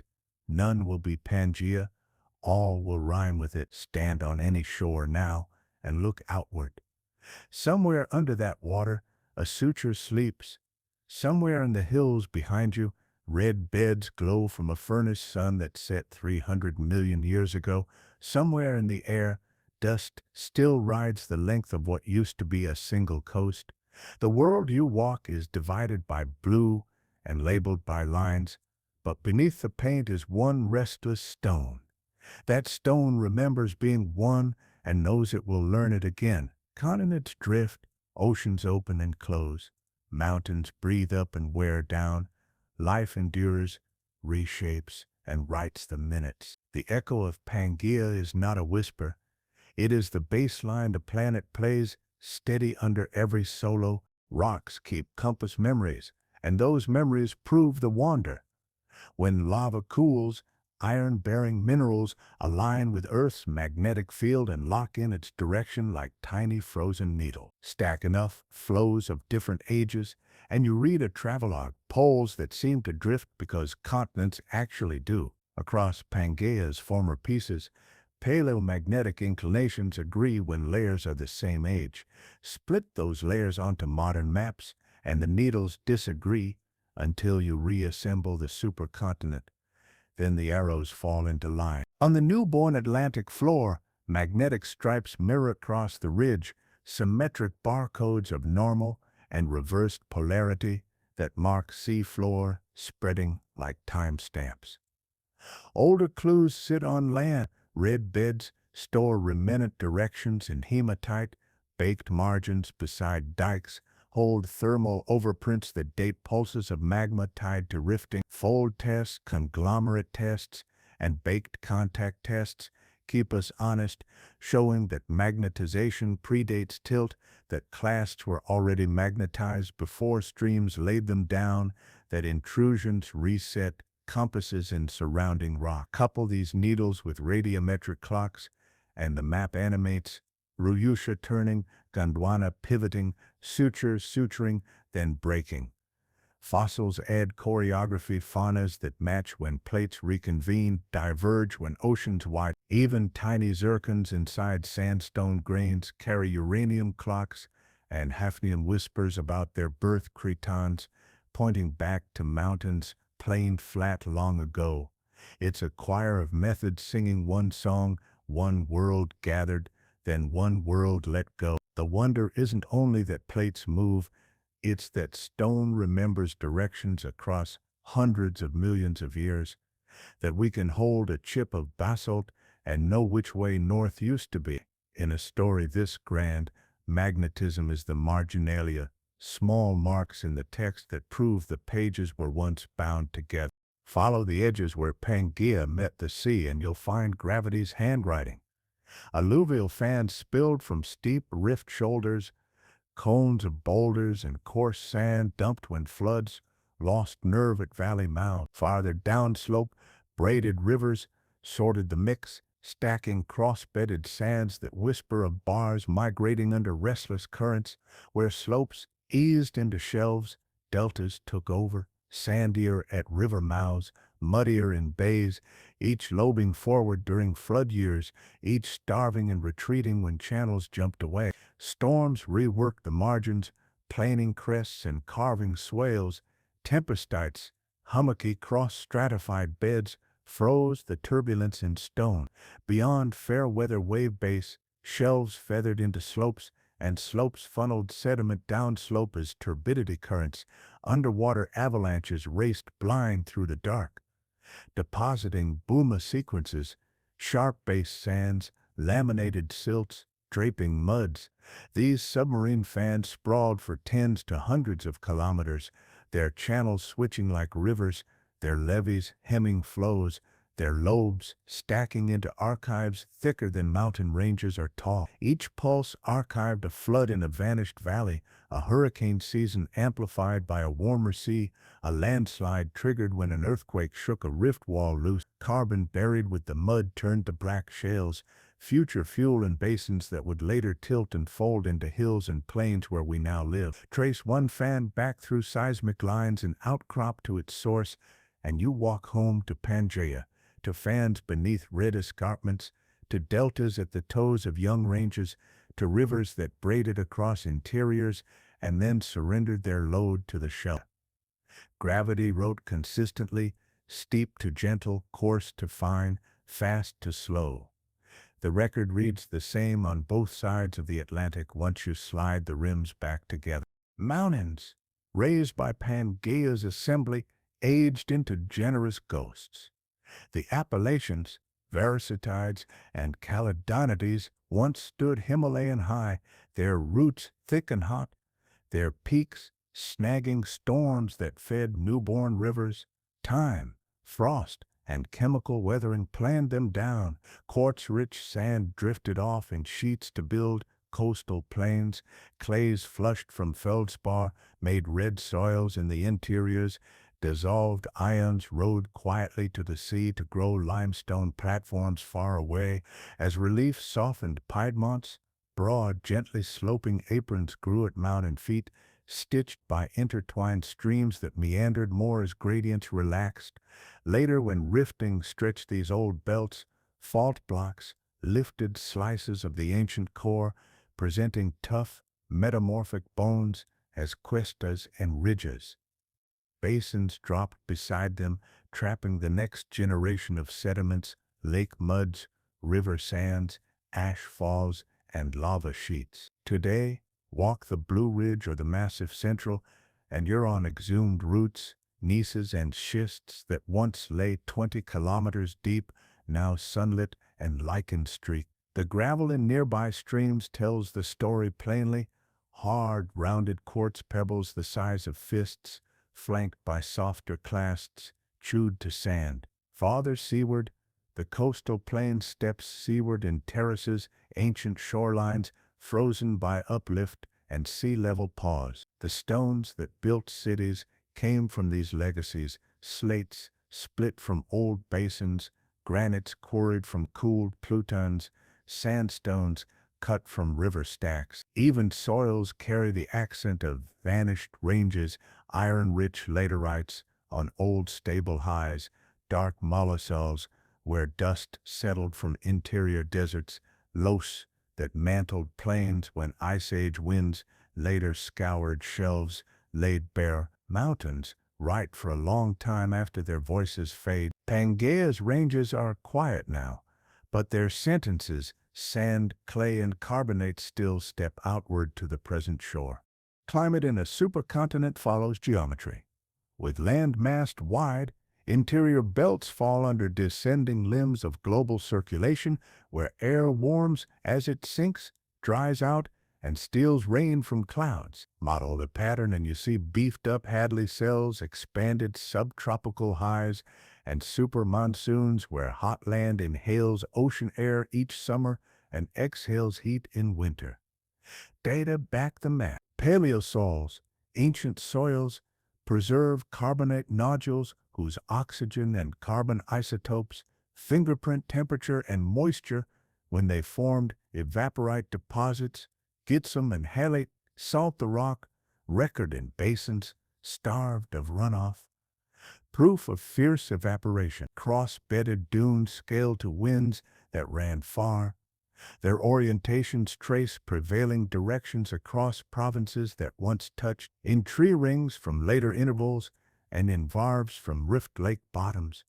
You can tease Milankovitch rhythms, procession, and obliquity beats that paced monsoon strength, swinging lakes between brimful and brine. Dust is the quiet courier. Iron-rich silt blown from interior deserts, fertilized coasts and shelves, spiking productivity in seasons when rivers flag. In turn, vegetated margins, roughened windfields, cooled the land locally with evapotranspiration and lobbed moisture a little deeper inland, never enough to wet the core, always enough to matter at the edge. Volcanism layered its tempos aerosols that chilled for a handful of summers, CO2 that warmed for tens of thousands of years, ash that darkened snow, tweaked albedo, and shifted melt timing on uplands that fed the big rivers. Put it together and Pangea reads as a planet with sharpened seasons, amplified gradients, and weather systems that ran long without being chopped by island chains. The map looked simple, the climate did not. It was a machine with few moving parts, but enormous levers. By the Jurassic, the cast grew taller. Sauropodomorphs lengthened into true sauropods, necks like living cranes, torsos suspended on columnar limbs, guts sized to process tough plants on industrial scales, their tracks, dish-sized impressions in pairs and rows, march across flats where rivers shrank, then return when the floodplain greened. Herd movement read as geometry, parallel lines fanning at a waterhole, tightening at a ford, detouring around a fresh slump. Theropods grew into apex frames, deep-chested sprinters with balancing tails and binocular eyes. Some bore protofeathers that insulated young and advertised adults. Ornithischians diversified into beaked grazers and armored browsers, their hips re-angled, their jaws tuned to pulped conifers, bennetail fronds, and tough cycads. Forests lifted to meet them. Conifers scaled upward, shedding lower branches created browse lines at sauropod chest height. Regrowth followed the mouths, a moving mosaic of saplings and scars. Fire adjusted the composition, rewarding thick bark, re-sprouting stems, cones that waited for heat to open. Along coasts and rifts, lake chains and wide estuaries remained the democratizing greens, refugia during drought, corridors during recovery, nurseries for everything that could lay an egg in damp sand. The legacy of Pangea lingered even as it frayed. Ranges still low enough in places for migration, corridors still long enough that one innovation could seed another basin before seas fully intervened. The dinosaur success was not simply brawn. It was logistics, lungs that worked in thin heat, bones that paid for length with air, gates that made miles cheap, add social behavior, herds that taught roots, packs that shared risk, and a patchy world turned navigable. The supercontinent had taught the value of endurance and reach. The heirs took the lesson and ran with it, literally. The seas answered with their own giants and revolutions. Ichthyosaurs, already streamlined, perfected the fish-like blueprint. Big eyes for twilight depths, crescent tails for speed, lave berth at sea to avoid a trek to land. Plesios, split solutions. Long-necked surface hunters that threaded among shoals, and short-necked, big-headed ambush predators that lunged like seals from below. Early marine crocodilomorphs stroked along coasts, tolerant of brackish swings where rivers met tide. On the plankton stage, newcomers altered chemistry in clouds. Calcalis, nanoplankton coccolithophores, spread chalky plates into the water column. Planktonic foraminifera joined later, building tests that rained down to make white cliffs in futures far from Pangea. These tiny factories, pumped carbonates to the deep, coupling surface blooms with burial and long carbon cycles. Reefs shifted membership, but held the line as cities of the sea, sponges, corals, microbialites, rising where light met clear moving water, monsoon-fed plumes, fertilized shelves after rains, clear seasons returned for coral growth when rivers calmed. Predator-prey games escalated in the shallows, fish teeth hardened, shells thickened, boring and drilling traces, record arms races at millimeter scales, storm tracks, now deflected by newborn basins and peninsulas, wrote new hazard maps. Barrier islands migrated along different vectors, deltas jumped mouths under fresh force, salinity mosaics broadened, hypersaline lagoons beside fresher inlets, each a niche for specialists with odd physiologies and beautiful shells. The oceans carry long memory. Chemical proxies, strontium isotopes, carbon cycles, trace weathering pulses from mountain belts, long eroded, oxygen isotopes, sketch global temperature arcs, rare earth elements, whisper about redox states during stagnation event. Read together, the logs say this, as land rearranged, water recalculated, Pangea's breakup didn't just part shores, it rewired the blue machine that tempers climate and feeds the margin. History rarely flows without punctuation. The Triassic-Jurassic boundary bore one magmatism roaring along rifts, climate jolts, sea level shifts, ecosystems rearranged. Debates linger about additional triggers, impacts hinted at by iridium blips here and there, but the lasting signal is volcanic. The Central Atlantic magmatic province's outpourings in steps, each step a push to the biosphere. Later ages would stage their own punctuation marks. The Oxfordian transgressions, the anoxic events that painted black shales on quiet seafloors when warmth and stratification stole oxygen from depth. None of these single-handedly define Pangea, yet all are voices in its long chorus. On land, pulses of stress thin some lineages and open doors for others. In lakes, varved diaries widen and narrow with altered winters. Fish communities flip, insect swarms swing their calendars by week. On shelves, storm beds thicken when tracks bend. In the deep, trace metals climb as circulation stalls. Resilience and sensitivity braid in strange ways. Systems with many pathways bend without breaking. Specialists shatter and disappear or jump to new strategies if they can. Pangea's size magnified reach. A plume of aerosols could shade half a world. A drought belt could span 1,000 kilometers. A corridor of green could rescue a lineage that would otherwise vanish. The takeaway isn't doom, it's tempo. The earth runs on cycles and surprises, on slow plate choreography and sudden chords struck by mantle or sky. Life survives by diversifying its rhythms, spreading out, multiplying strategies, keeping some players small and quick, others big and durable. The supercontinent taught that lesson brutally and well. Every punctuation mark left a thicker archive, more ash to date, more contrast to read, more reasons to respect how quickly normal can pivot and how often it eventually returns, changed, but recognizable. We live on the dividends of those ancient arrangements. Coal seams trace Carboniferous and Permian forests. Along Pangea's seams, compacted sunlight from swamp belts that bordered rising ranges, oil and gas pooled later in rift basins and passive margins, organic mud sealed beneath tight lids, then warmed by burial into fuels we pump from sandstones and carbonates now tilted and fractured. Salt laid down in arid rift lagoons became subsurface rafts that flow under pressure, folding younger rocks into traps engineers chase with seismic echoes. Building stones carry the supercontinent into our cities. Red sandstones from old river bars, dark basalts from Triassic fissures, marbles metamorphosed from shelf limestones buried and cooked beneath colliding plate. Even soils that grow our food owe debts.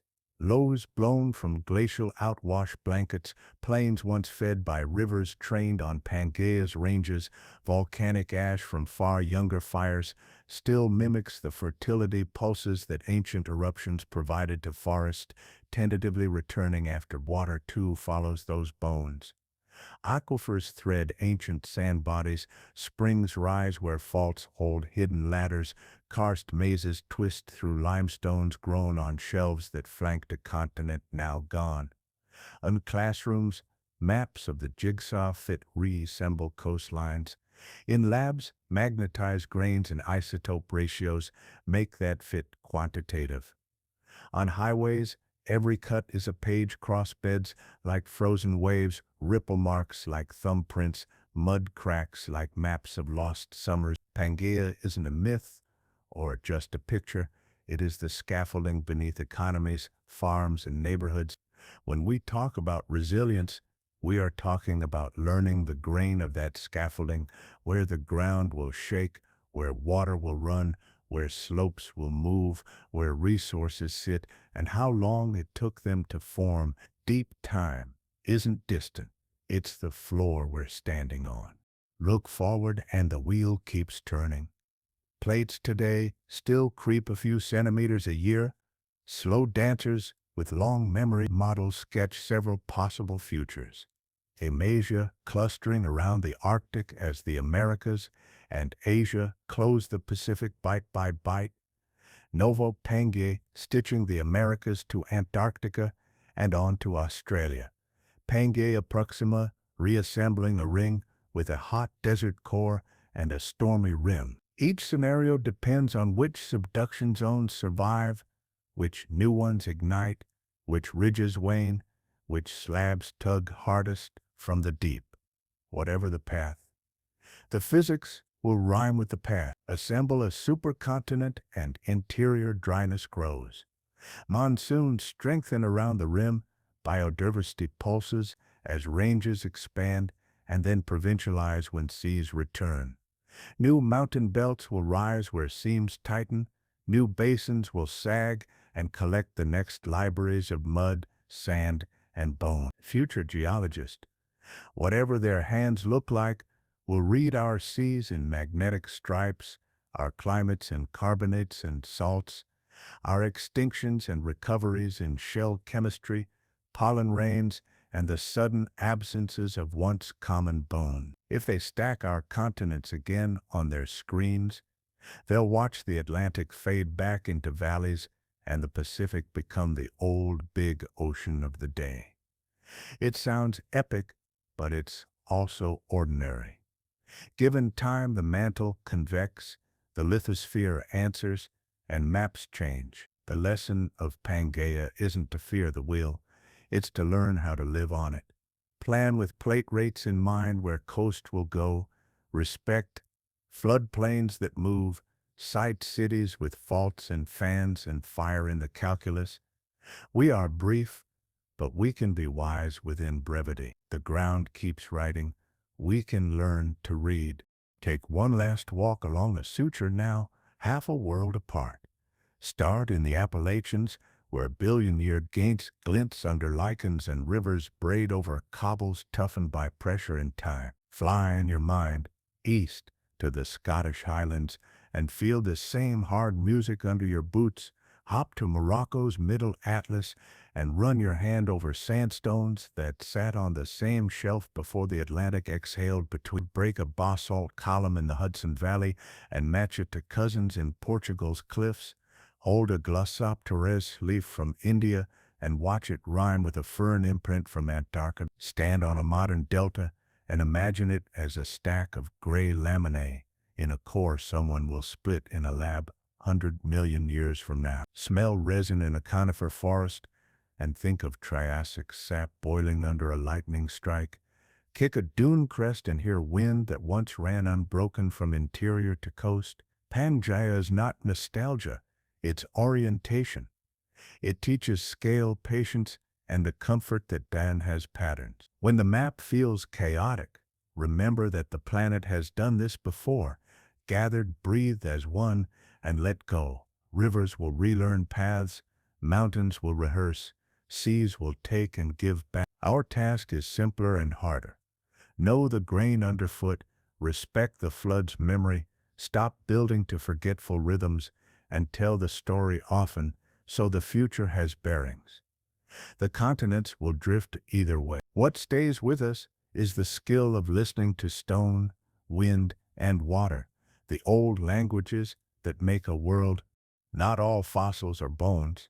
Pangea's most talkative archives are traces, shadows of movement pressed into mud and sand. A rainstorm quits, and a river flat turns to mirror. Minutes later, it's soft clay. Across that margin, a line of small theropod footprints skims the edge, toes splayed, claws tiny commas at the tips. Parallel to them, round, dish-like impressions mark a herbivore herd. You can see where a youngster missteps, sliding, catching balance, then resuming the cadence of the group. Burrows pucker the levee, vertical shafts with scratch marks spiraling down to chambers for eggs, sleep, or heat refuge. In the shallows, fishtails rake crescents on drying bars, millipede-like trackways score tight, rhythmic parallels. A gust brings dust, raindrops stipple the surface, the sun bakes a skin that shrinks and cracks into hexagons. Later, a thin flood lays silt into those cracks and seals them. Weeks or a million years pass, and the page is turned. Coprolites, fossilized droppings add. Some glitter with fish scales, others grind with plant fibers. A few carry parasite eggs, small ghosts of quieter actors. Scratch marks on logs record feeding height, tooth-scored bones hold the geometry of a nests, appear as shallow bowls rimmed with finer grains. Clusters of shell fragments hint at hatching success or failure.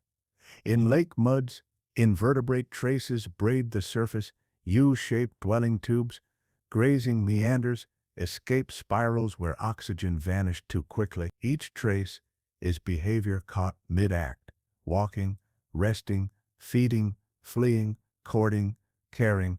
When you stack a dozen surfaces, a story emerges, roots repeated, seasons pulsing, predators timing the edge.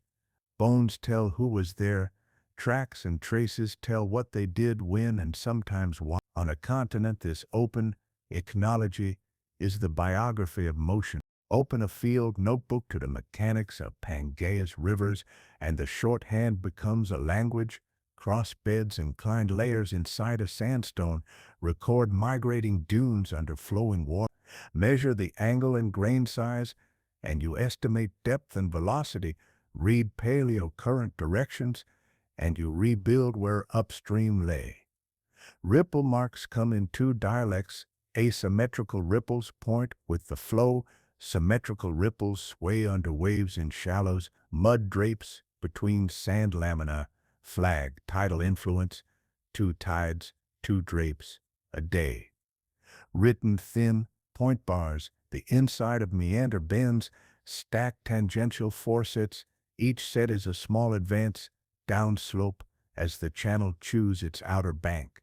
Chute cutoffs, short circuit, lazy loops during floods, stitching a shortcut and stranding an oxbow. On levids, silt and fine sand feather outward, coarsest near the bank, finer with distance beyond.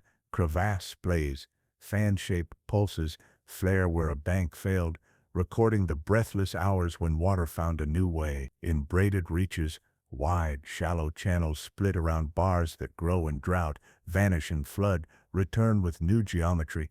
Imbricated gravels, flat stones leaning like shingles tilt upstream, a frozen current pointing home. Upsection, paleosols interrupt the rhythm. Root traces, carbonate nodules, models from wet-dry cycles. Rest stops in the journey of deposition. Each surface is a decision the river made under boundary conditions of slope, discharge, sediment load, and bank strength.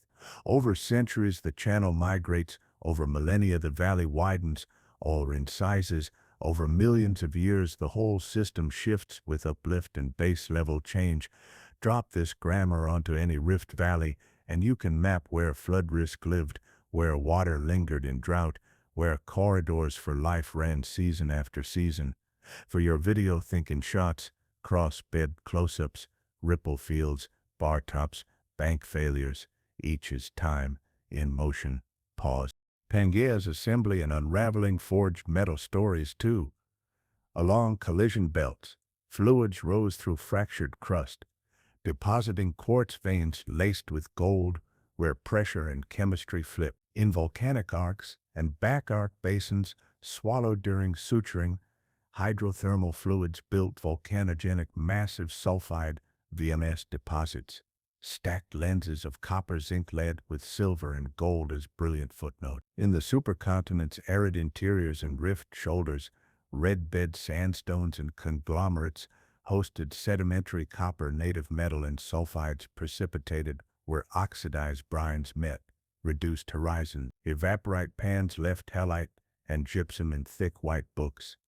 Later, buried and mobilized, those salts flowed like cold taffy, bending younger rocks upward into traps for oil and gas. Rift magmatism concentrated nickel-copper PGE in mafic intrusions where dense sulfide liquids scavenged metals from passing magma. Basaltic plateaus weathered to laterites that enriched iron and aluminum on long, quiet uplands. Sandstone aquifers collected uranium where oxidizing waters carried it, then dropped it at redox fronts, roll front deposits, arcing like fingerprints in the subsurface. Ironstones of earlier ages fed Pangea's foundries in spirit, weathering of newly raised belts, swelled rivers with iron to feed shallow seas where oids and shells would lock it into stone. Even coals and source rocks were ore of a different kind, carbon energy compacted from swamp and shelf. Each resource is a time capsule and a caution. It formed under specific tectonic, climatic, and biological conditions over spans far longer than our plan. Exploiting them is reading comprehension. Understand the paragraph host rock, the sentence trap, the verb fluid, the adjectives, temperature, salinity, and the punctuation faults. Pangea's geology underwrites modern economies, wires batteries, structures, fuels by slow, blind investment. Respect follows naturally when you see how long the principle took to accrue. Tune your senses to a day on Pangea and you'll notice a choreography beyond maps. Dawn in the interior arrives hard and blue. The air is cool, tasting faintly of dust and resin. A chorus rises, not birds as you know them yet, but insects sawing, amphibians finishing the night shift, small synapsids chirring to nestmates before they slip to shade. As the sun climbs, the ground breathes heat. The smell of warming conifer sap thickens. A sudden peppery note signals a beetle bloom in a downed log. Wind builds out of clear sky, hissing through needle crowns and combing dune faces into flowing cat's paw texture. On a floodplain, the day smells of wet clay and crushed horsetail.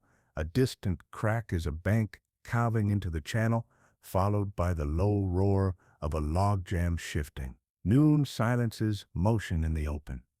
Shade becomes currents, lizards flatten under cycads, dicynodonts stand in water to lose heat. Theropods pant in reed alleys, throat sacs pulsing, thunderheads bruise the rim by mid-afternoon. The wind swings, warm to cool, a draft precedes the first fat drops, splatting dust into petra. When the curtain arrives, conversation switches on, amphibian choruses, insect wings drumming like rain's echo, predators recalibrating by sound. The squall passes, steam lifts, a dragonfly grid resumes patrol on a sunstrip, a pterosaur rides a late thermal to the lake's far shore. Dusk brings new actors. A mammaliaform noses along a route mat, whiskers reading air currents like braille. A crocodilomorph's eye shine winks from a cut-bank pool. Night sharpens edges.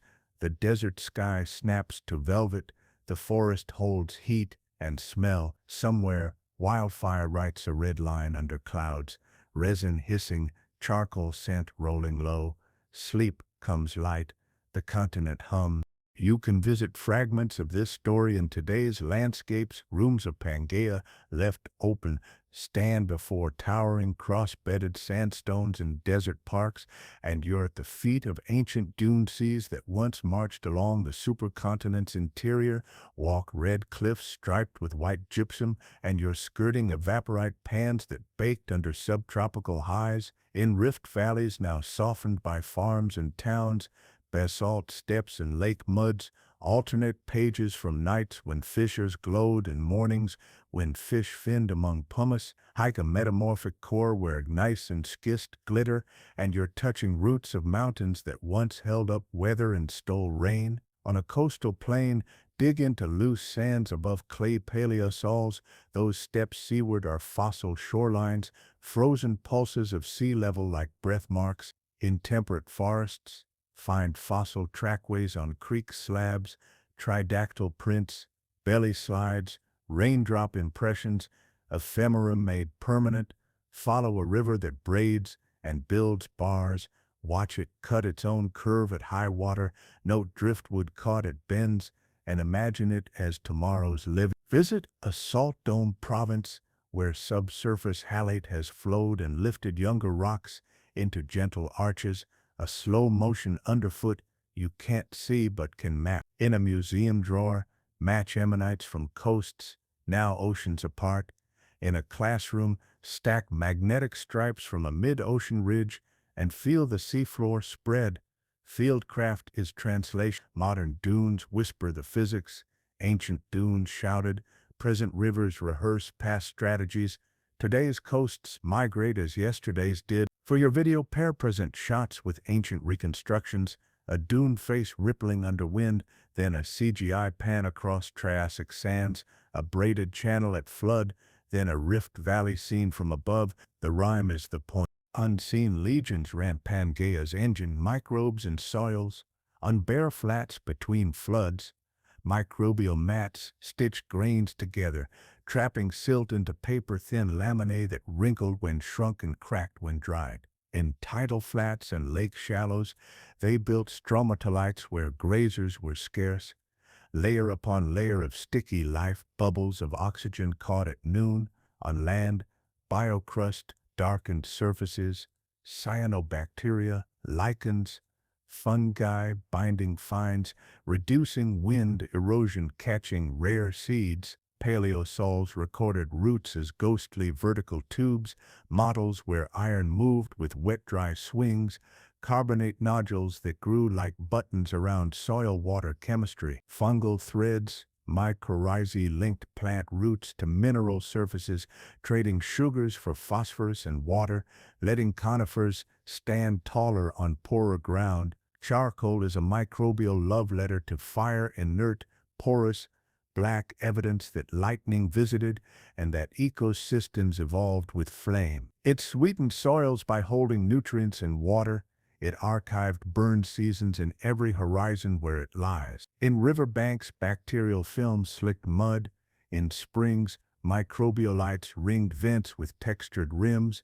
In caves carved in limestone, speleothems recorded drips, flavored by leaf litter chemistries above. When climate jolted, microbes flexed first, altering decomposition rates, methane fluxes in wetlands, nitrification in soils. The big animals were theater, the small made the stage. Look close at any outcrop and you'll see their signatures: millimeter laminae, root halos, slickens of organic sheen, nodules that break with concentric humor. In the camera, go macro, glide across a soil profile, linger on a root trace, crossfade to a modern biocrust in a desert, then back to the fossil.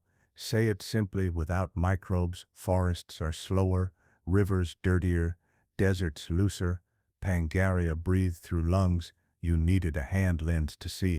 Wind sculpted Pangea as surely as water. In arid belts, dunes, organized by prevailing flow, crescent barchans, marched with horns pointing downwind. Linear dunes aligned with bidirectional winds traced long parallel ridges. Star dunes rose where gusts came from many quarters, pyramids with slip faces on every side.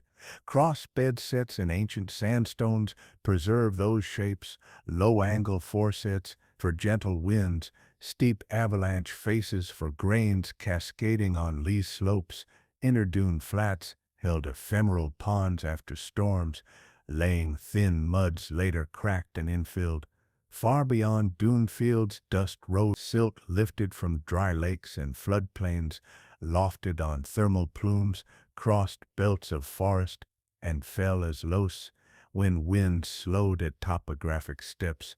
Loess mantled uplands with fertile blankets, feeding future prairies long after Pangea, but beginning as a Triassic habit of wind and silt. Ventifex, stones faceted by sandblast, glistened along desert pavements.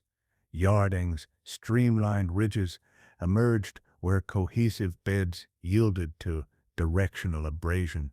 Even forests felt the sculpt wind-thrown trees patterned, stands, resin-glued sand to exposed roots. Cones fell downwind in skewed halos, coastal winds braided with tides, shore parallel flows, sorted beach sands into whispering layers. Storms reversed the script with overwash fans that ran landward across barrier flats. In rift valleys, afternoon lake breezes set ripples marching shoreward. At night, cool-down slope winds erased the day's texture. For your audience, wind is invisible until it marks some show barchan shadows sliding across a modern desert at sunrise, cut to cross beds that freeze a similar curve in stone, toss a pinch of fine sand and film its low leap, then widen to a dust plume marching across a base. Explain a simple engine. Hot rises, cool sinks, pressure differences move air, and over time, air moves the world. Pangea said, met the sea. Coast refused to hold still. Barrier islands, long, low sand bodies, paced shorelines, migrating landward under rising seas and storm onslaughts, then sometimes marching seaward during still stands when waves and winds rebuilt beaches. Overwash fans, tongues of sand thrown across islands by storm surge, recorded each hard season as bright wedges. Inlets opened where storms bit through, or rivers sought a shorter path. They closed where longshore drift swaddled them with sand. Back barrier lagoons breathed with tide and storm, alternating between clear grassy flats and turbid plankton-rich soups after floods. Marshes kneaded organic mud into tough mats that trapped silt, grew upward with sea level, and buffered wave energy unless starved of sediment or drowned by too rapid rise. Deltas were restless hieroglyph. Distributaries shifted mouths through avulsion, lobes built, then decayed, crevasse, splays leapt banks and seeded new courses. Storms re-signed edges with hummocky cross-stratification, fair-weather waves polished tops into planar lamina, estuaries spoke mixing, salt wedges sliding under fresh flocculating mud settling in slack water, salinity gradients sorting life and minerals along their length. Tectonic set baselines, subsiding rifts welcome thicker sediment stacks and wider wetlands, uplifting margins steepened profiles and carved cliffs where surf hammered resistant beds read the outcrops and the choreography replays, stacked beach faces pinching landward into back barrier muds, rooted horizons under thin sands pelosols that were once stable grounds, shell lags that mark storm winnowing. For the video, cut between a storm's drone footage over a modern barrier and a diagram of ancient strata show how a single violent night becomes a 1-inch bed. Say the quiet part 2. Resilience lives in mobility. Coasts that can shift endure. Coasts we nail down forget how to survive. Step into a conifer stand and map its economy. Sunlight falls in coins, needles intercept and slow it, trading photons for sugar, while bleeding water vapor that cools the air. That sugar pays a workforce underground. Mycorrhizal fungi lay soil grains, extending the reach of roots into pores. Plants couldn't tap alone. In return, fungi deliver phosphorus and nitrogen, tweak soil chemistry, and glue grains into crumbs that hold water better after drought. Resin is both currency reserve and alarm. It seals wounds, traps insects, carries antimicrobial compounds in fire, it flashes and writes the forest punctuation. Insects answer with countermeasures, beetles chewing galleries under bark, hauling fungi that help overwhelm a tree's defenses, parasitoids tracking beetles by scent, birds chiseling bark to harvest both. Litterfall feeds shredders, shredders feed decomposers, decomposers return nutrients to solution. Charcoal from frequent cooler burns darkens duff, absorbs organics, and builds a memory foam that holds fertility. In clearings, cycads and seed ferns recruit quickly. In shade, seedlings bide time until a crown falls and a light patch opens. Herbivores browse, pruning lower branches into browse lines, dispersing seeds in dung that doubles as fertilizer and culture medium for beetles. Predators patrol by sound and smell. Their paths are cooler, shaded lanes where scent pools, wind sifts pollen across distances. Oceans no longer block. Rain hammers cones open. Drought edits the year's growth rings thin. A forest is not a wall of trees, it is a network. The kind that keeps working when one node fails. Film it as one pan from canopy to soil, to root tip to fungal hypa, to beetle mandible, to charcoal fleck, to seedling. Voice over the loop, light to sugar, sugar to soil, soil to tree, tree to flame, flame to ash, ash. Let's ride one transect, dawn to night, interior to coast. You start before sunrise on a dune shoulder. The sky brightens steel blue, the air is cold still. A small synapsid noses from a burrow, checks wind with whiskers and scoops beetles from a crusted swale. As light bills, wind wakes, the dune whispers, grains ticking in tiny slides. By mid-morning, you've crossed into open woodland. Cycads cast round shadows, conifers, ladder shade, a herd of beaked herbivores grazes toward a river sound you can't yet hear. Noon finds you at the floodplain edge, heat presses, resin perfumes. The shade, dragonflies patrol a glittering backwater, a theropod tracks the herd's trail pausing where prints blur at a soft patch, storm heads stack to the west. First drops hit dust, petrichor swells, then rain hardens into sheets that drum water into brown muscle. The river swells, cut banks kive, a log jam yawns and surges. By late afternoon, light returns on steam. You follow levees downstream through galleries of horsetail and fern until the air cools with a hint of salt. The land flattens, reeds thin, a tidal rhythm tugs at pooled storm water. You step onto a barrier flat as the sun burns under cloud, turning the surf copper. Pterosaurs ride the onshore breeze. Small dinosaurs pick rack for crabs. A nesting ground sits above last spring's rack lines, scrape bowls waiting for eggs. Dusk falls. Fog slides in off warm water. The interior's stars are gone, but a different sky glows. Cloud lit, wave loud, salt sweet. Behind you, the continent exhales. Head, the ocean inhales. The day's map is in your footprints, and the flood silt on your boots. This was one line across one world. Pangea offered 1,000 more, all connected, all moving, all legible if you know the signs. Predator and prey shaped each other on Pangea like hands working wet clay. Start with sight. Theropods carried forward-facing eyes for depth. A boon in brushy floodplains where a bad leap wasted precious heat. Herbivores widened fields of view, bony brows and taller stances raised horizons. Smell was long-distance mail. Night-active cynodonts read eddies of scent that pooled behind cycads, and along levee shadows crocodilomorphs tasted currents with tongues that sampled air and water together. Hearing tuned finer. Light bones around the ear stiffened. Jaws transmitted ground-borne tremors from approaching steps. Soft tissues hard to fossilize, easy to infer. Filtered frequencies useful in wind and rain. teeth recorded the arms race. Serrations sharpened on carnivores' blades, where facets on herbivores' molars multiplied as they tested tougher fronds, cones, and horsetail stems loaded with grit. Armor rose in patches, scales thickened, osteoderms tiled shoulders and hips. Behavior did the rest. Herding sentinel roles, synchronized bursts into cover when a shadow crossed. Speed is expensive, so the best runners economized. Tendons turned to springs at the heel, tails balanced torque, hips tucked under torsos, reduced wasted lateral sway.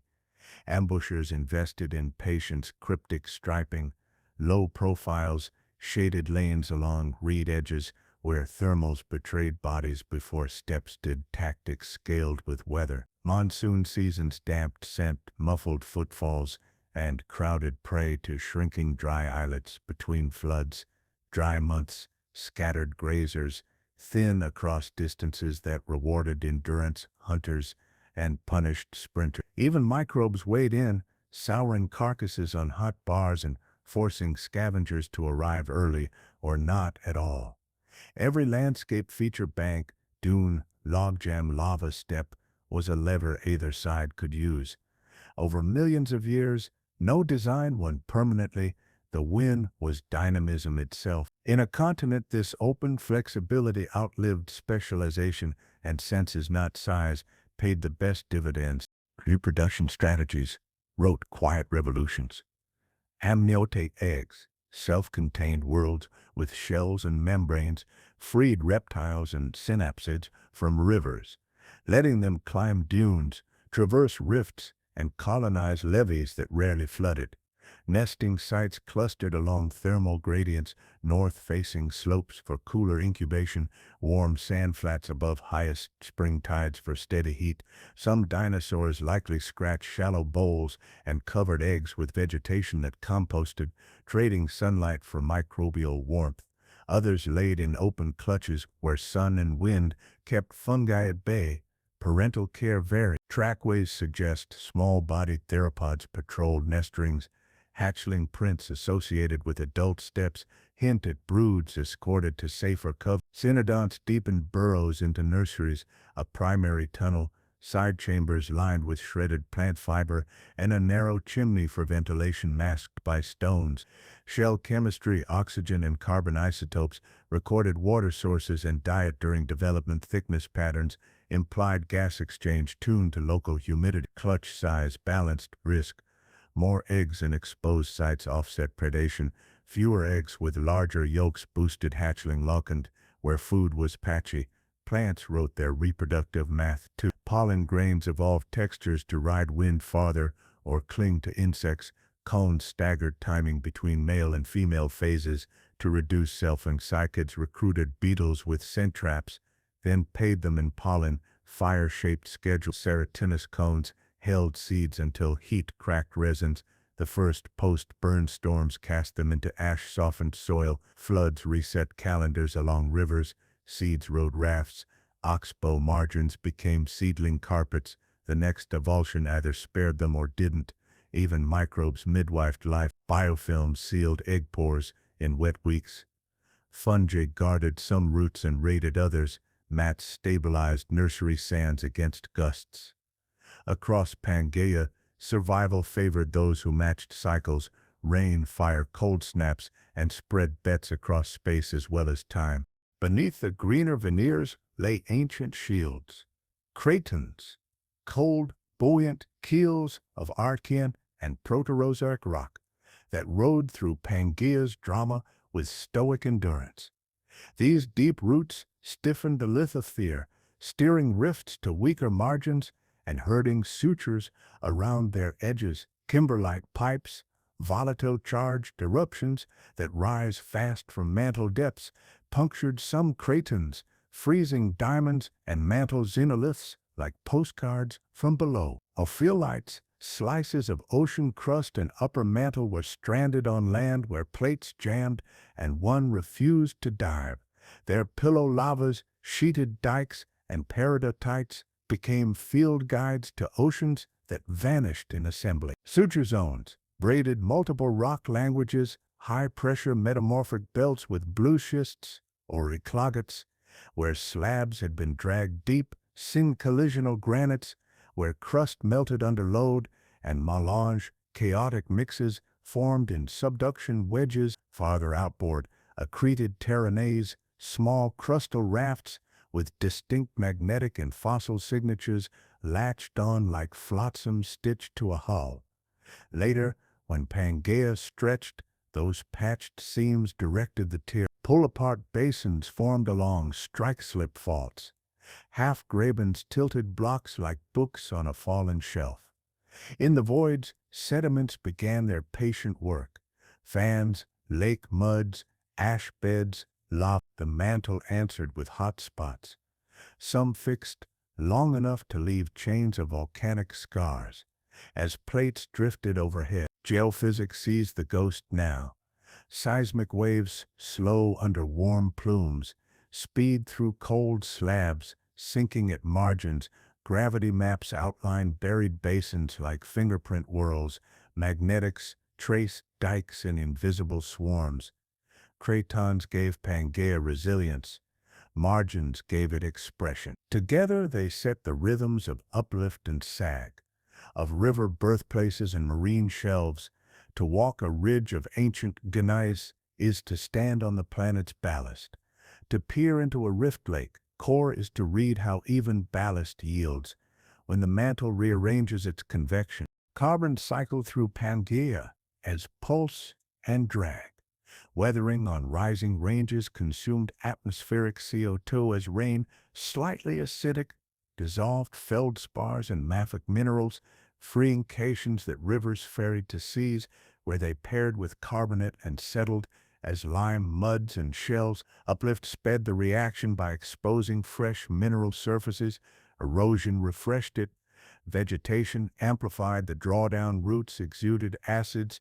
Soils held water longer, and organic carbon buried in swamps and shelf muds parked sunlight for geological length. Volcanic provinces pushed back, outgassing CO2 and injecting aerosols. The short-term aerosol veil cooled summers.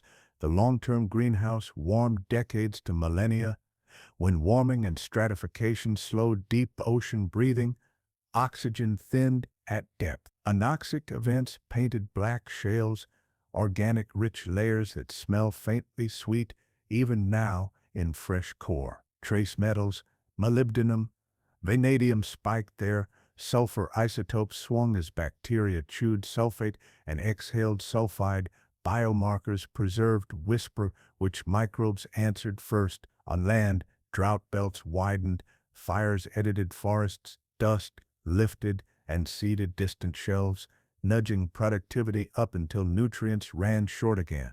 In Icehouse interludes earlier, Gondwana wore caps of ice that sculpted bedrock and fed dropstones to far-traveled muds.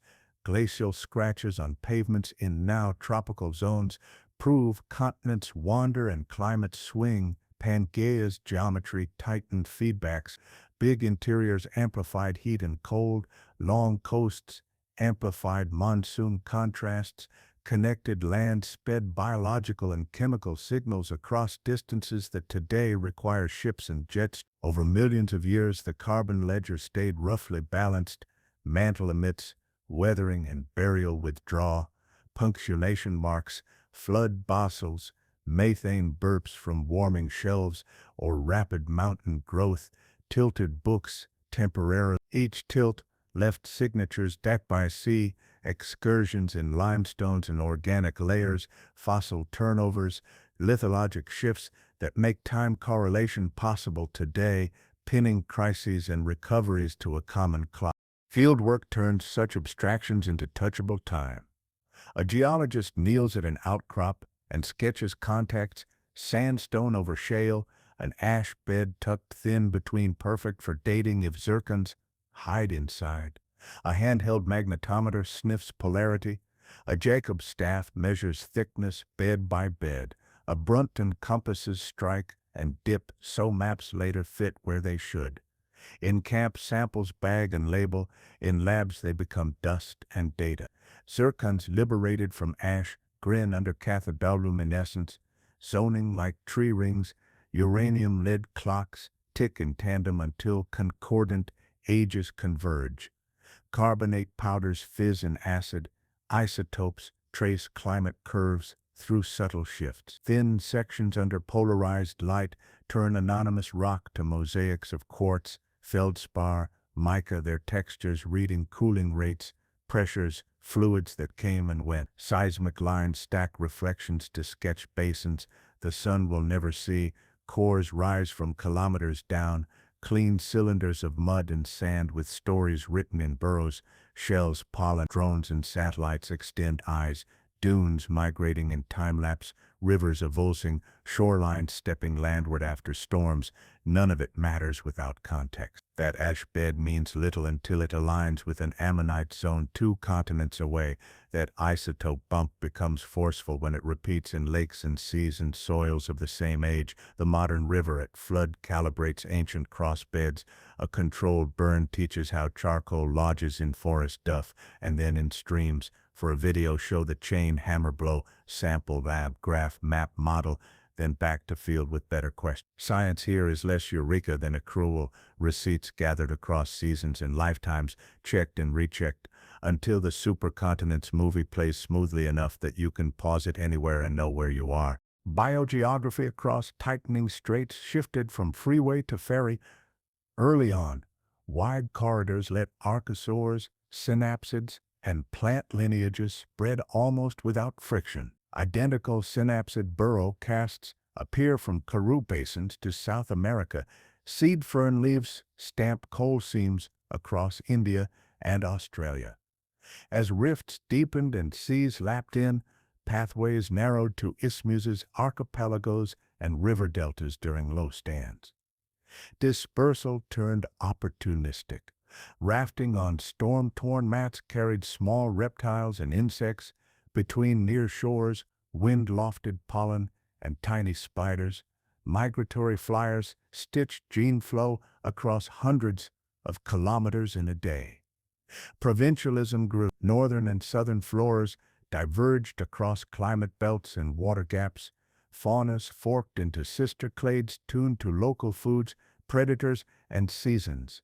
Edge zones became innovation hub. Island rules, dwarfing, gigantism, odd diets, played out on rift-shoulder archipelagos where resources were limited and predators absent or new.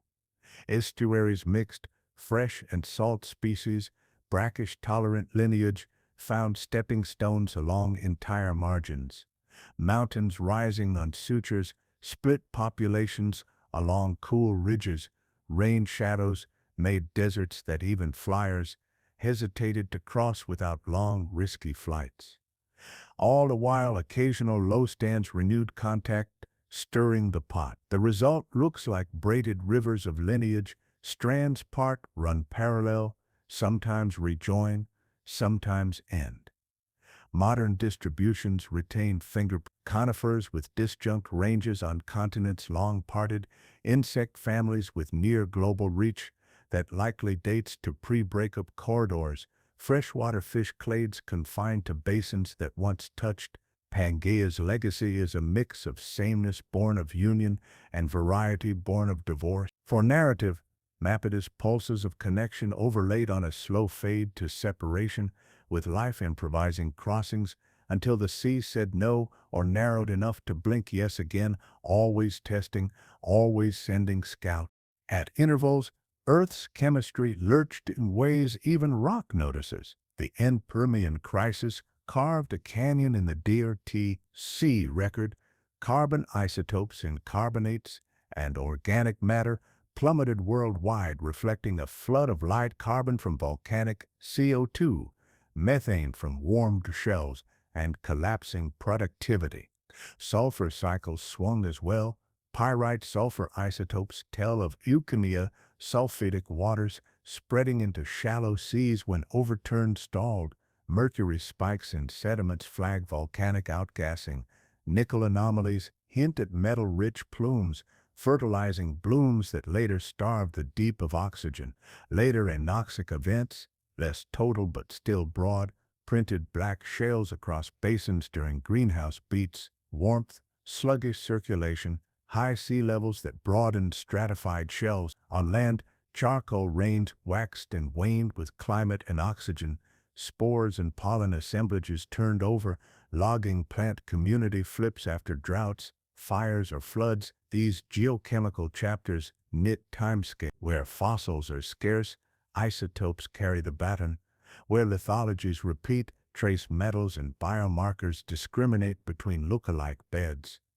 Biomarkers, molecular fossils, add detail, hopanase from bacteria, staurinase from algae, GDGTs that track temperatures via membrane chemistry. They say who was doing the breathing when animals thinned, the microbes that filled gaps in food webs and altered redox. Not all excursions signal catastrophe. Some are quiet wobbles from orbital cycles pacing monsoons and snowmelt. The art is sorting noise from notes that matter. Stack multiple proxies and the melody clarifies. Carbon drops, mercury rises, black shales thicken, extinction spikes cause and effect align. For the viewer, turn graphs into scenes. A line plunges as ash falls, a sea turns green-black in animation, coastlines shrink and expand over maps as sea level breathes. Chemistry is story too. Breathe, bleed, heal, and Pangea's strata are its journals. Suture belts preserve war stories in mineral grammar. Blue schist glows steel blue because glaucophane grew under high pressure and low temperature, hallmarks of materials scraped from a subduction zone's cold edge. Eclogite studded with red garnet and green amphicite means the rocks traveled deeper yet and returned proof that slabs can dive and fragments can ride back up inside buoyant wedges. Green schist, amphibolite, granulite, each names a pressure-temperature neighborhood. Together they draw a loop that tracks burial and exhumation. Folds crumple at hand sample and mountain scale, chevrons in slate you can palm, kilometers-wide arcs that turn valleys, cleavage plains, microscopic alignments of platyminerals let slates split into roofing lineations, mineral streaks point the direction rocks stretched when plates shoved, quartz veins lattice through fractures, ceiling breaks and flashing under sunlight, shear zones smear grains to ultramyelinite, ribbons of rock that once flowed like cold caramel under tectonic stress. Ophiolite stacks begin with deep mantled peridotatite at the base, grade up into layered gabbros, then sheeted dike complexes, and finally pillow basalts that froze in seawater, an ocean floor, cross-section paradoxically stranded on a mountain. Serpentinized peridotatite exhales hydrogen when water sneaks in deep time. Such reactions may have fed microbial ecosystems in dark niches. Later, when rifting exploited these battlefields, faults reawakened along inherited fabrics. Basins formed where weakness lingered, magmas rose where decompression bit deepest. Today's hikers cross unconformities, flat contacts, where missing chapters were eroded away, then re-enter strata tilted like books. For your narrative, show a hand tracing a foliation in schist, then widen to a folded range, viewed from above, cross-fade to an ophiolite diagram, then to pillows in outcrop. Say plainly, these rocks were deep, cold, squeezed, and lifted. They are evidence, not opinion. As Pangea continued to unlace, a botanical innovation cued off stage. Flowering plants, angiosperms, would not truly flourish until the Cretaceous, but prefaces appeared. Benetitalas wore reproductive structures that mimicked flowers superficially, recruiting insect partners with scent and form. Ginkgos and conifers, advanced pollen strategies, insect mouthparts, diversified in step, testing nectar-like exudates and resin analogs. By the late Jurassic and into the early Cretaceous, angiosperms exploded, likely from disturbed, flood-prone habitats where fast life cycles and flexible plumbing trump size. Xylem vessels, wider, more efficient water pipes, let them move liquids faster than conifer tracheids could. powering quick growth after flood or fire. Flowers package trade, color, scent, reward to enlist insects as couriers. Fruit later enlisted vertebrates with sugar and color. Coevolution took the stage. Beetles, flies, and later bees tuned to wavelengths and volatile blends. Plants tuned bloom times to pollinator calendars. Seed coats thickened or sweetened according to the disperser's gut. On a fragmented world, these alliances pay. Islands and peninsulas favored quick colonizers. Floodplains loved pioneers. Edges multiplied, and angiosperms are artists of edge. Herbivores shifted diets, jaw shapes, gut lengths, and chewing strategies evolved alongside new tissue. Fire regimes changed as litter chemistry altered flame behavior. Soils changed as fine roots pulsed faster and litter decomposed quicker. None of this erases conifers' triumphs. It overlays them with speed and nuance. For the video, treat angiosperms as the next chapter, whose prologue begins in Pangea's closing scenes. Show Benetidae flowers, a beetle dusted with pollen, then a dissolved to a Cretaceous floodplain flashing with true bloom. The supercontinent's breakup didn't create angiosperms, but the patchwork it left was their canvas, and their paints were scent, color, and time. Gather the threads for a closing arc. Pangea assembled through collisions that raised mountains and stitched sutures into continents we still walk. Its interior baked and froze by turns. Deserts marched and paused, and monsoons along its rim breathed like seasons on a planetary scale. Rivers braided across its breadth, carving, healing, and carrying life from upland to shelf. Forests, conifers, cycads, seed ferns built the lungs, microbes laced the ground, insects buzzed the wires, synapsids and archosaurs wrote vertebrate chapters in stride, tooth, and care. Fire and flood bolts punctuated the verses, extinctions erased and made space, recoveries improvised with what remained. Rifts opened, lakes kept diaries, lava paved the first blueprints of the Atlantic.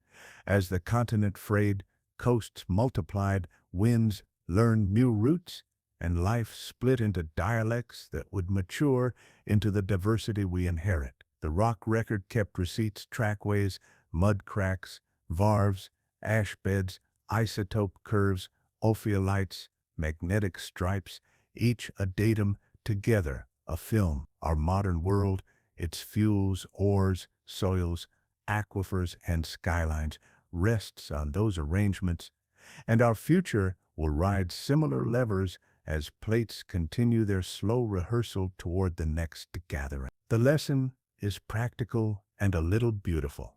Landscapes have memory, change has pattern, resilience is mobility, redundancy, and respect for the grain. For your viewers, let the last shots echo the first. A unified map dissolving into today's jigsaw, a river in flood cross-fading to cross-beds, a desert dune to a red sandstone wall, a conifer canopy to a city skyline built of old sand and old fire, then a simple line, the ground remembers, we live on its stories. Along Pangea's seaward rims, the planet spoke in subduction's grammar trenches, arcs and quakes, that unstitched old ocean floors and stitched new crust overhead. A slab slid beneath a margin, water wrung from minerals, lowered melting points, magma rose in batches to T volcanoes, stepped like sentries above the trench. Behind the front, back arc basins stretched and thinned, birthing new seafloor in the lee of mountains that smoke. Earthquakes mapped the descent in slanting plains of aftershocks. Some ruptures heaved the seabed and flung long waves shoreward, the first water running farthest, the second wave often worse. Tsunamis rewrote coasts in a morning. Barrier chains broke, inlets opened where none were, estuaries inverted, salt surging upriver and laying shell lags in barn-wide sheets. Inland ashfall muted sound and fed soil that would be black with seedlings by the next wet season. Pyroclastic surges skimmed slopes and found low ground with unerring logic. Lahars gushed down gullies, cement slurries that hardened into stone mid-gesture. Forests learned the cadence cones, serotinous along hot belts, bark thick where cinders fell often, root networks that grip slopes to survive rains on naked ash. Kind. In rock, the margins archive is plain. Accretionary prisms, wedges of off-scraped seafloor, stack melange where blocks of basalt and chert swim in clay like boulders in taffy. Gray wax, dirty sandstones, rich in rock fragments, settle from turbidity currents that thunder off steep shelves. Arc volcanics freeze in andesites and dacites, deeper plutons cool to granite, and diorite batholiths that later stand as ranges when softer covers weather away. Blue schists whisper of high pressure, low temperature burial. Eclogites shout of deeper, hotter rides where the arc relaxed, hot springs plated gold along fractures where the slab rolled back, basins opened like parentheses and filled with fans, lavas and lake muds, a margin forever riding, erasing and riding again. Far from sunlight where ridges split Panthalass's floor, hydrothermal vents stitched night to chemistry. Seawater percolated into basalt, warmed in the crust's hot veins, leached metals and sulfur, then jetted back as black smokers, dark plumes, snowing iron sulfides, and paler diffuse flows laden with silica. Around these chimneys, life drew breath from reactions, not rays. Bacteria and archaea ran chemosynthetic economies, oxidizing hydrogen sulfide or methane to build sugars. Tube worms, clams, and mussels housed these microbes as internal farms, red plumes and fleshy mantles, harvesting chemicals the way leaves harvest. New crust formed in stripes as magma oozed up and froze, cracking again as it cooled. Pillowed balsa ballooned and shattered, glassy rinds quenched against 2D sea water. Fractures laced the pile and invited the ocean back inside. Metals fell from vent fluids as temperature and pH changed, plating chimney walls with chalcoprite, sphalerite, and barite. Black ore spires that grew, toppled, and grew anew. Mineral crusts captured microfossil films. Carbonate chimneys grew where alkaline vents exhaled, precipitating white terraces around porous mouths that hissed like kettles. Vent fields turned over as spreading marched on.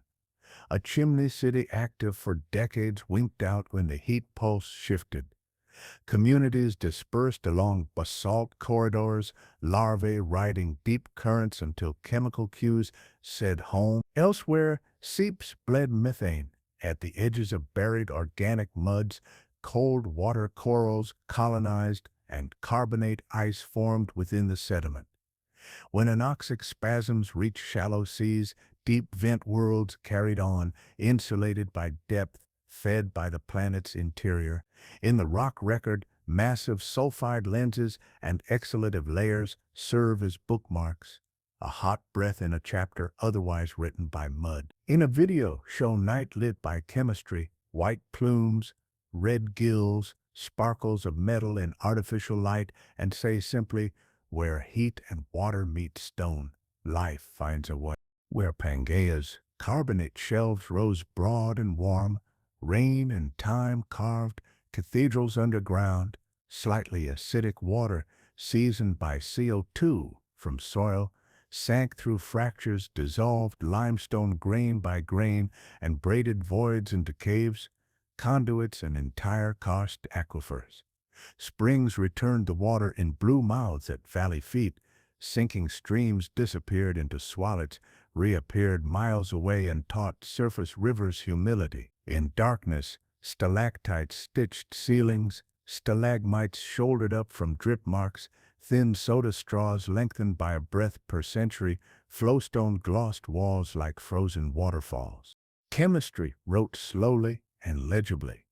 Seasonal drips, layered calcite with subtle shifts in carbon and oxygen isotopes that tracked outside rain and temperature, dust storms left mica gleams in bands, wildfires penciled in charcoal moats, speleothems archived winds and monsoons, the way Lake Varves archived winters, troglobites, cave specialists, lost pigment and eyes across generations, sharpening antenna and taste hairs from maps made of touch and smell. Crickets grazed microbial films, blind salamanders watched nothing and hunted everything that lived small and careless.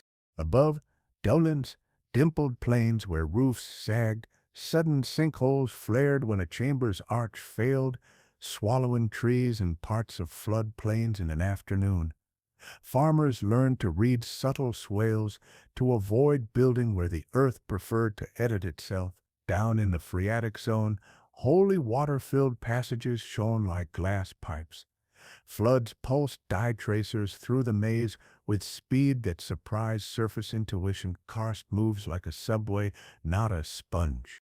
Later, when seas withdrew or coastlines rose, paleokarst surfaces, old cave networks, sliced by erosion, became traps for ore, reservoirs for fluids, and roots for modern groundwater. The same porosity that made rooms for echoes made storage for future towns. Film a torch beam sliding across a stalagmite's growth rings. Dissolve to an isotope graph, then rise to a spring boiling blue at a valley toe. Underground, the continent kept nights over Pangea felt different because land gathered under one sky and the air held other things. Stars burned the same, but horizons were longer in the interior, and auroras sometimes strode lower latitudes during geomagnetic storms, curtains of green and red combing darkness above deserts where wind never slept. With oxygen richer at times and aerosols higher at others, sunsets swung between razor clarity and bronze haze. After major eruptions, twilights lingered, purple rings that followed the sun long after it set, light scattering from particles lofted into the stratosphere. Meteor showers wrote temporary rivers across the firmament. Comet dust flared in grains no larger than sand. Bylides occasionally outshone the moon and wrote craters into floodplains, shelves in dunes, impactites, shock quartz with twin lamellae, tektites of natural glass, froze the violence in miniature. Some strikes splashed lakes from dry basins, others punched into shallow seas and drove tsunamis that braided shell beds across coasts. Most nights were simply vast. In the desert core, the Milky Way arched like frost across black rock on coasts. A faint marine glow laced surf lines with phosphorescent breath as plankton lit under waves. Constellations mean culture. We can only imagine how a brain then would have grouped lights. But precession and continental drift shifted skies against horizons through deep time. A star rising due east for one epoch rose northeast in another. Sediments kept a clock. Tidal laminae and ancient muds counted lunar days per month and months per year, showing the moon a little closer then, tides a little higher, days a little shorter.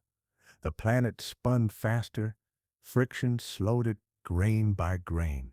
If you film it, show time-lapse over dunes, stars wheeling without sound, then cut to a core with paper-thin tidal couplets and a caption. There were more days in a year. Night itself keeps receipt. Beneath Pangea's sorrows, life extended downward in thin films and thick patience. Microbes colonized pores in sandstone 2 kilometers deep, fed by oxidants trickling from above, or hydrogen-borne where water met iron-rich rock. In fractured basalts, warm fluids seeped and cooled. Chemolitho autotrophs scraped energy from redox seams along mineral faces, growing as translucent skins a cell-thick. Serpentinization, water reacting with peritidal slivers of mantle rock, generated hydrogen and methane. At these alkaline seeps, microbial consortia wove food webs independent of sunlit seasons. Coal beds breathed out gases, clays held films that catalyzed reactions, Pyrite grains hosted tiny galvanic cells where electron trades ran economies finer than dust. Deep biosphere turnover was slow, generations stretching like geologic units, but numbers were high because volume was vast. Every cubic centimeter carried a census, every fracture was a road, every mineral surface a market. When climate jolted or seas invaded basins, shallow microbial worlds rewired first, altering methane fluxes, nitrous oxides, and the balance between burial and decay. Groundwater was the courier. It moved oxygen, sulfate, nitrate, and trace metals through rock fabrics inherited from assembly and rifting. Where an aquifer crossed a redox boundary, minerals precipitated or dissolved in halos. Iron stained one side, pale on the other, bookmarking invisible chemistry. Springs at the surface were just punctuation. The sentence ran for kilometers. Sink a well in a rift basin sandstone, and you tap a Cretaceous rain diluted by Permian water. The taste writes history hard from carbonates, metallic from iron, faintly rotten, where sulfate reducers thrive. Fossil evidence for such worlds lives in isotopes and textures, framboidal pyrite raspberries, microbially induced sedimentary structures, subtle carbon signatures in minerals, yet their influence reaches into the air we breathe and the rocks we mine. Voice it plainly, most life by volume lives out of sight, in spaces between grains and along the veins of stone. Pangea's living map had weathering, and the rock cycle ran like a slow pump beneath Pangea's drama. On highlands frost and heat pried cracks, roots widened them. Rain fed carbonic acid into feldspar lattices to free ions and form clays kaolinite on warm, wet slopes, smectite where seasonality ruled, illit where potassium returned from micas to keep layers tight, quartz resisted and became sand, mafic minerals folded early, releasing iron to rust-red beds in open air. Grains began their travels, colliding, rounding, sorting on fans, then rivers, then shelves. Burial changed them in increments. As sand stacked, pressure dissolved quartz at grain contacts and reprecipitated it. As overgrowth, cementing porosity away, calcite cements arrived with drifting fluids and could be undone by later acids. Iron oxides tinted stories red until reducing waters turned them gray. In deeper kitchens, muds compacted to shale, organics in anoxic layers matured into couragen, then oil, then gas if the thermometer read right long enough. Carbonates recrystallized, fossils blurred, pores clogged or reopened depending on what chemistry whispered.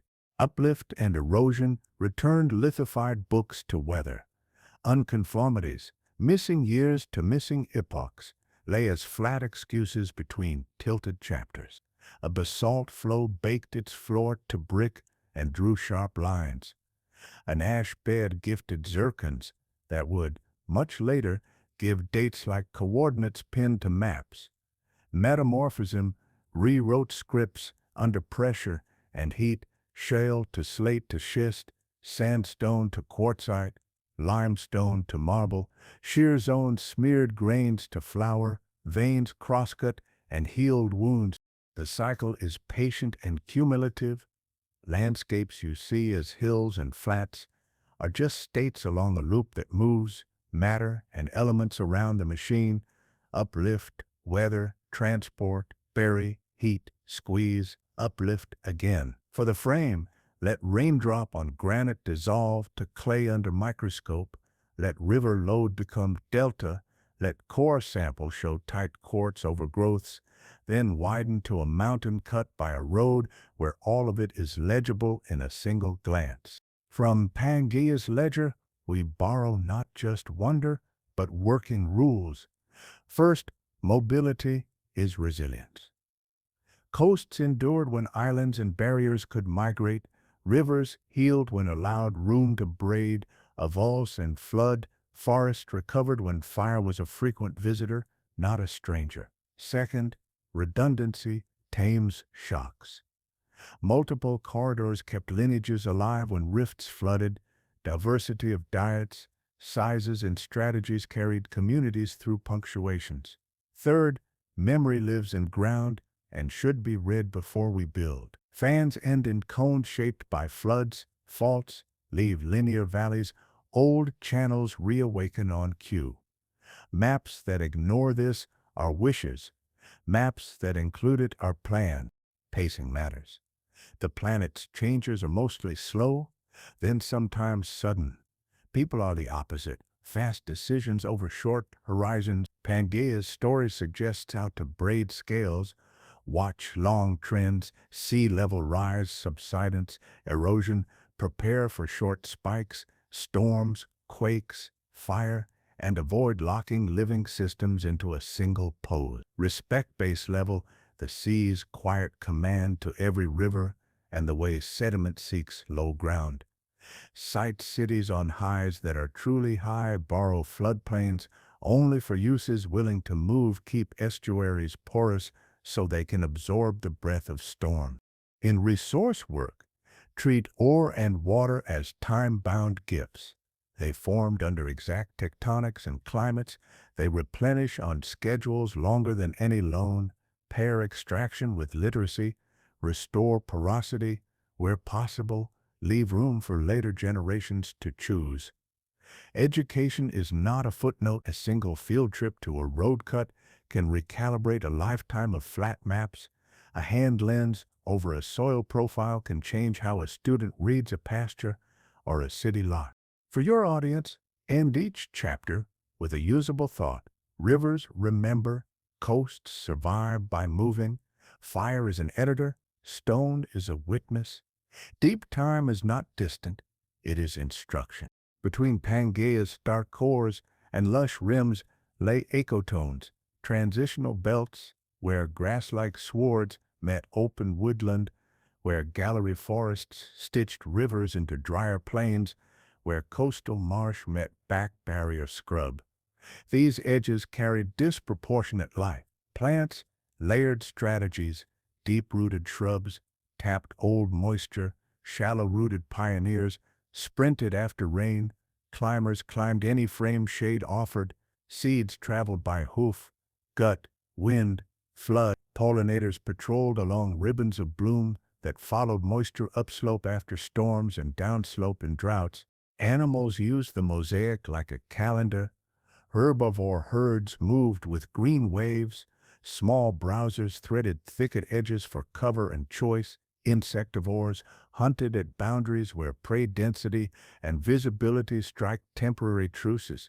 Predators learned edges too, ambushes at shade breaks, endurance chases across open tongues, fishers working oxbow necks when low water penned fish. Feastone actors left thumbprints, browsers sculpted sapling cohorts, burrowers churned soil and made shelter towns, other species rented, hunters shaped the hours, others kept. Fire patrolled edges with mixed intent.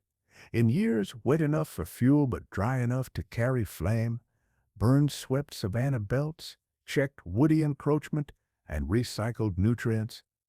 Thicker forests slowed crowns and turned fire to ground crawls. Bare flats stopped it cold. Afterward, flowers flashed. Beetles arrived in resin-scented clouds, and seed caches paid off. Floods braided new edges each season. Fresh silt tongues colonized by annuals, driftwood stacks that became nurseries for shrubs. Ecotones also migrated with the long beats. Monsoon strength shifted belts latitudinally. Sea level rises nudged marsh forest borders inland and back. Dune tongues advanced, then retreated, editing habitats without moving the headline lines on a map.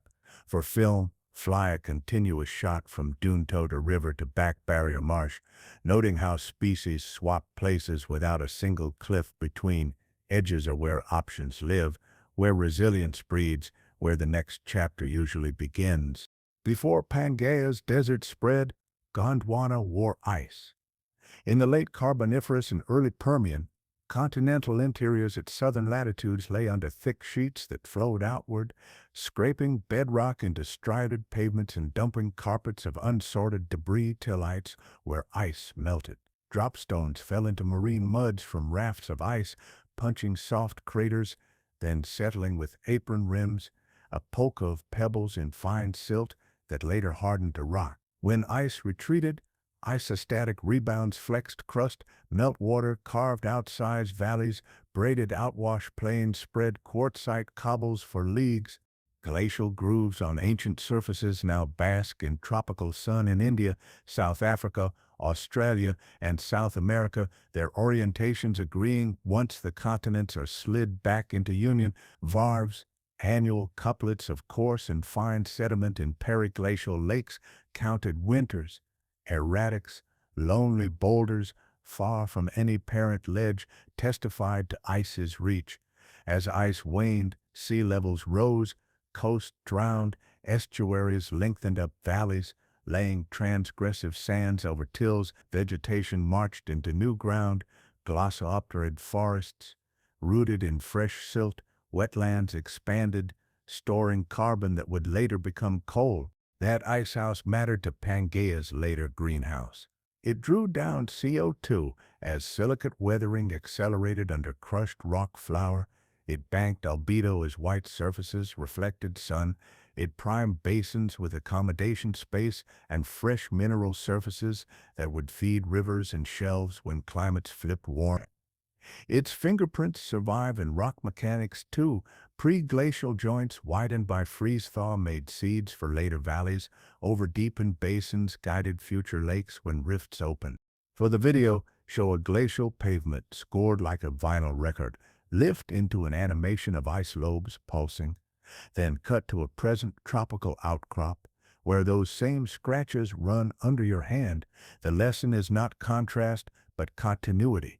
The same ground can hold glacier and later dune, estuary and later city.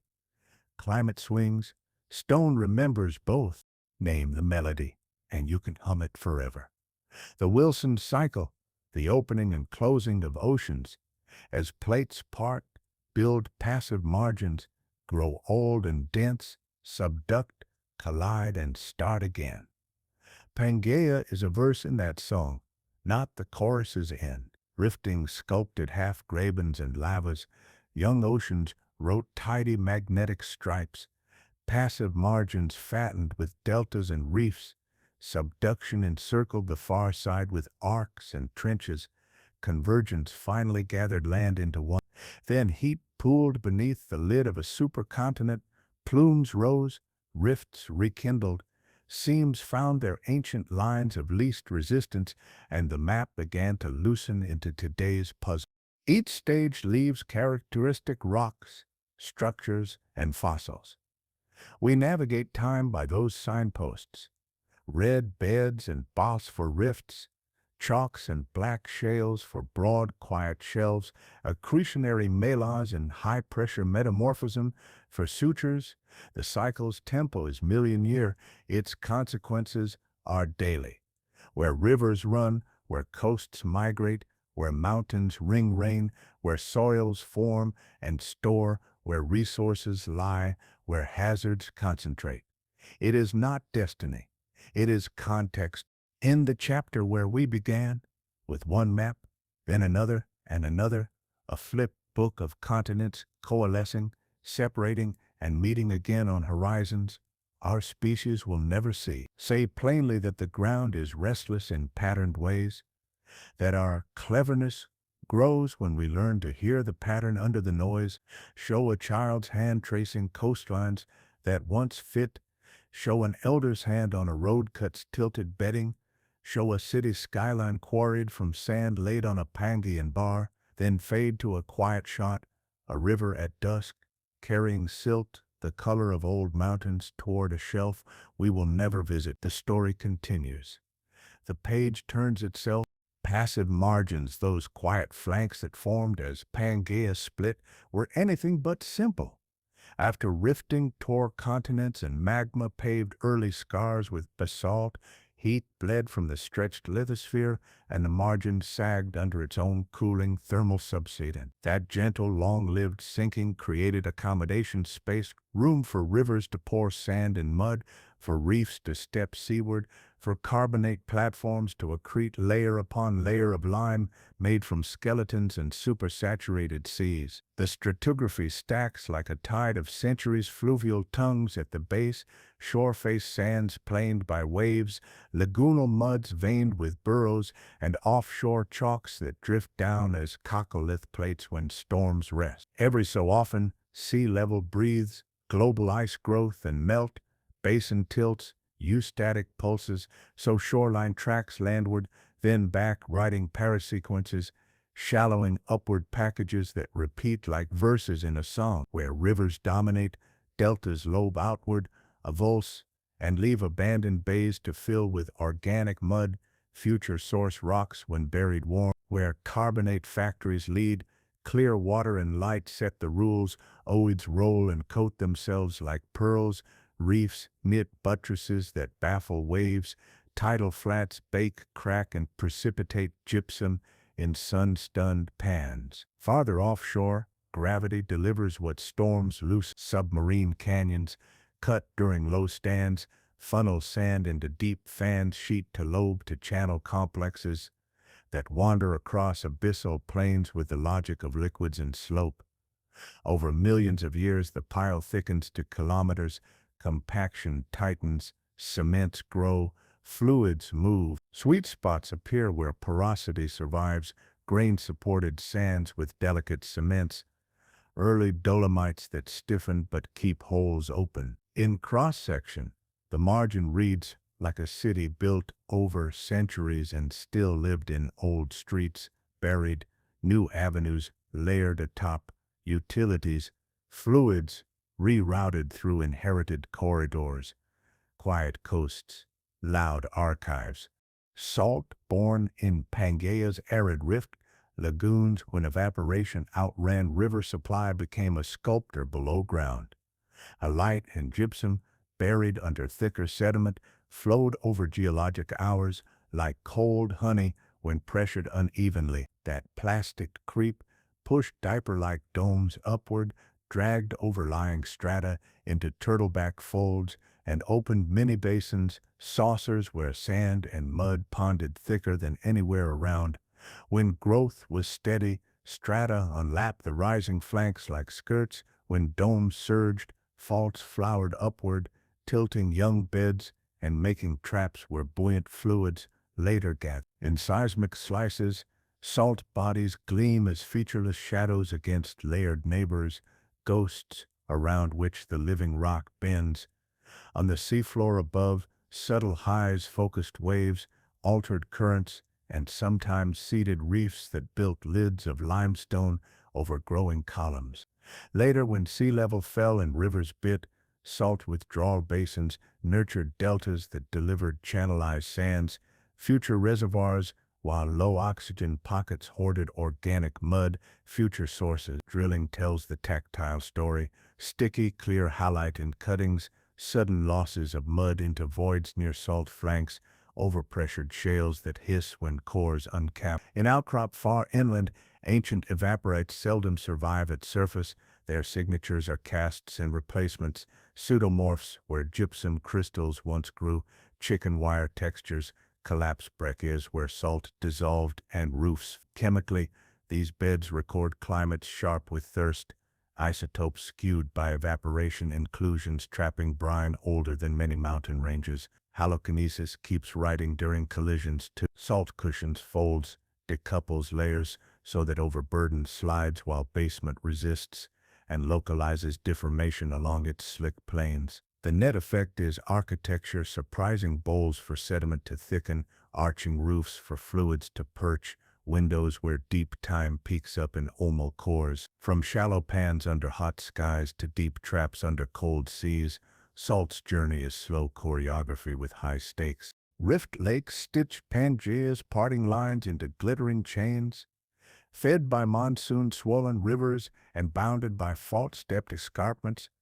They rose and fell with climate pulses and tectonic breaths. In deep, stratified basins, summers sharpened density layers, warm water capping cool and autumn winds, flipped the column or failed, setting years of oxygen at depth or seasons of anoxia when turnover stalled. Farfs counted the swings.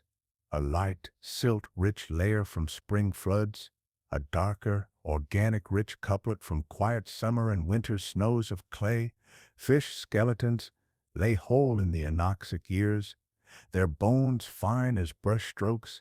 In oxygenated spells, burrowers stitched the mud into mottled fabric. Shorelines migrated meters to tens of meters with droughts and deluges, stranding wave-cut benches like bathtub rings. Tofa mounded at springs where carbonate-rich waters degassed. Microbial carpets trapped silt into wrinkle mats along flats that baked and cracked when the lake blinked away. Storms wrote exclamation points, tempestites with hummocky cross-sets, debris flows that swept deltas clean and set channels anew. Ash from distant fissures dusted the surface and rained soft snow into depths, pinning time with zircon clocks. Ichthyosaurs never swam here, but chelacthanths and lungfish might. Crocodile kin stalked reed margins. Small theropods left three-toed prints in freshly exposed bars between receding waves. Leaf waxes washed from uplands carried hydrogen isotope signatures of rainfall source and seasonality. Pollen spectra swung with shoreline conifer dominance in dry highs, ferns and horsetails in wet rebound. When outlets silted or fault scarps dammed, lakes overspilled new roots, cutting gorges and rearranging regional drainage in a geologic weekend. Later, as seas invaded, these basins drowned or filled, their diaries buried but legible in cores, millimeter laminae insect wings, charcoal flecks, breaths of a climate engine idling and revving along a tear in the crust. Volcanic skies edited sunlight with a chemist pen.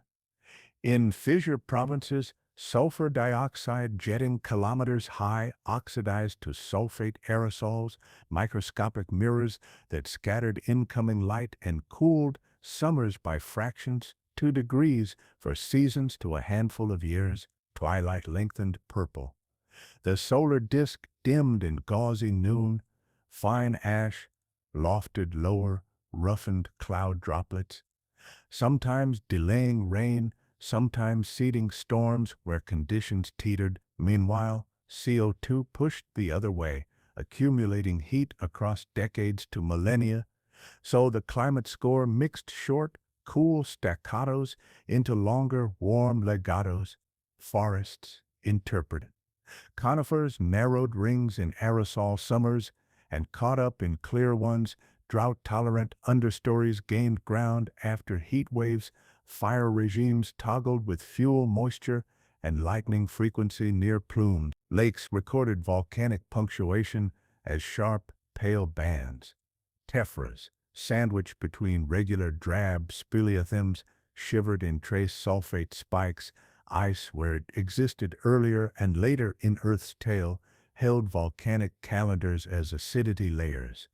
Oceans felt the breath slower but deeper. Iron-rich ash sprinkled nutrient-poor gyres, sparking phytoplankton blooms that drew down carbon briefly and changed to whom in surface webs, yet chronic warming nudged stratification tighter, starving depths of oxygen and writing black pages where once brown mud sufficed. Weather slammed into geography, newly minted by rifts and domes. Storm tracks bent around hot uplifts, lee sides dried into rain shadows, monsoons strengthened or slackened as land-sea thermal contrast seesawed. The biosphere's answer wasn't uniform. Some lineages exploited opening windows, pioneer plants after ashfall, generalist insects in mosaic forests, while specialists blinked out locally and recovered slowly, if at all. For a viewer, render it as a duet.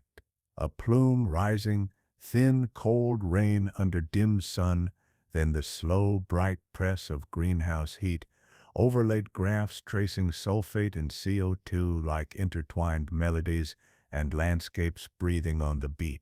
In the hush between reptile roars, small nightworkers rehearsed mammal blueprints, cynodonts, and later mammalia forms, shrunk body plans, traded sprawling gaits for tucked limbs, and rerouted jawbones into ear ossicles that sharpened hearing in the dark. A single dentary formed the lower jaw, the articular and quadrate, relieved of bite duty, migrated inward and miniaturized into malleus and incus bones that ferried higher frequencies vital for insect-chasing ears. Teeth differentiated incisors for nipping, canines for gripping, premolars and molars with basins and cusps for shearing and crushing, mixed diets. Palates strengthened so breathing could continue while chewing.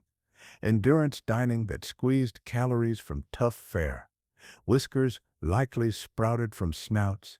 Sensory floodgates keyed to microcurrents in air, and pelts trapped a thin layer of warm stillness against skin. Metabolism quickened, hearts sped, nights lengthened into opportunity. Burrows became refrigerators by day, nurseries by season. Some probably shared tunnels with kin, trading warmth and alarms. The skull's nasal cavity folded into turbinates that reclaimed moisture and heat from every exhale, another quiet step toward warm blood efficiency. In trackways, tiny parallel prints trace purposeful circuits from burrow mouth to insect drift line along the floodplain, back again with detours at sap-bleeding conifers, coprolites with beetle bits, plant grits, and chitin scraps, sketch flexible menus resilient to droughts, milk soft tissue lost to rock, likely entered the scene as skin secretions that nourished and protected hatchlings before complex nipples stabilized. Reproductive strategies experimented, small litters hidden deep, growth spurts, timed to monsoon insect swells. They weren't rulers, they were runners, hiders, listeners, trades that would carry descendants through darknesses greater than night. When later giants fell, the blueprint was ready.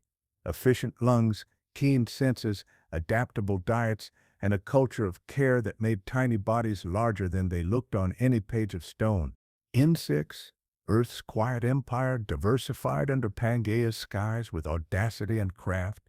Beetles armored into modular tanks, Electra protecting flight wings and conserving water, then radiated into sap tappers, dung rollers, fungus farmers, and wood borers that engineered nutrient loops in forests of conifers and cycads. Dragonflies, heirs to earlier giants, tightened aerodynamics and vision, holding still in wind that rattled cycads and then surging like thrown spears along bright lanes. Termites, or their stem kin, learned architecture, mounds that rose like little volcanoes, vented to siphon heat and moisture, and farmed gut symbionts that turned tough plant walls into sugar. Cockroaches, masters of edges, scuttled between floodplain detritus and cave mouths, ferrying energy from dark to light and back.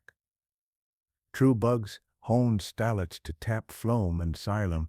Their salivas evolved to prevent clogging and to quiet plant alarms. Flies specialized in brief lives and surgical oviposition. Their larvae became the cleanup crew after storms and fires. Resin trapped some futures in amber, wing veins, sharp as scripts, hairs dusted with pollen, mites hitchhiking. Even without flowers in full bloom yet, alliances formed. Benetital flowers lured beetles with scent and warmth. Cycads partnered with weevils and thrips, trading cone access for pollination services and calendars keyed to dawn temperature and dusk wind. Wings wrote physics into the air, clap and fling at tiny scales, leading-edge vortices at larger, halters balancing turns in mid-flight. The soundscape gained new instruments, stridulation from katydids, percussive click from click beetles, a distant steady drone from midges over backwaters at sunset. Insects shrank the lag between environmental change and ecosystem response. They were rapid prototypes with genomes mobile enough to test options in a handful of seasons. In the ledger of resilience, They are principle, not footnote, the mesh that kept Pangea's energy moving when larger paths broke. Soils along Pangea's gradients were living manuscripts. In the wet, warm belts near coasts, deep laterites formed, brick-red profiles leached of silica and bases enriched in iron and aluminum, modeled where fluctuating water tables painted iron's dance from ferric to ferrous and back. On seasonally dry plains, vertisols cracked wide in drought and swelled in rain, self-plowing clays that inverted horizons and trapped artifacts of seasons as slickened sides under forests with moderate rains. Alphasols grew with well-defined clay-rich subsoils, calcium and magnesium held in exchange sites, and root traces branching like lightning. Iridosols in the interior collected carbonate hardpans, caliche at depth, white ledgers of decades of scarce rain. Gypsum crystals grew like blades in some horizons. Salt crusts glittered where evaporation beat infiltration.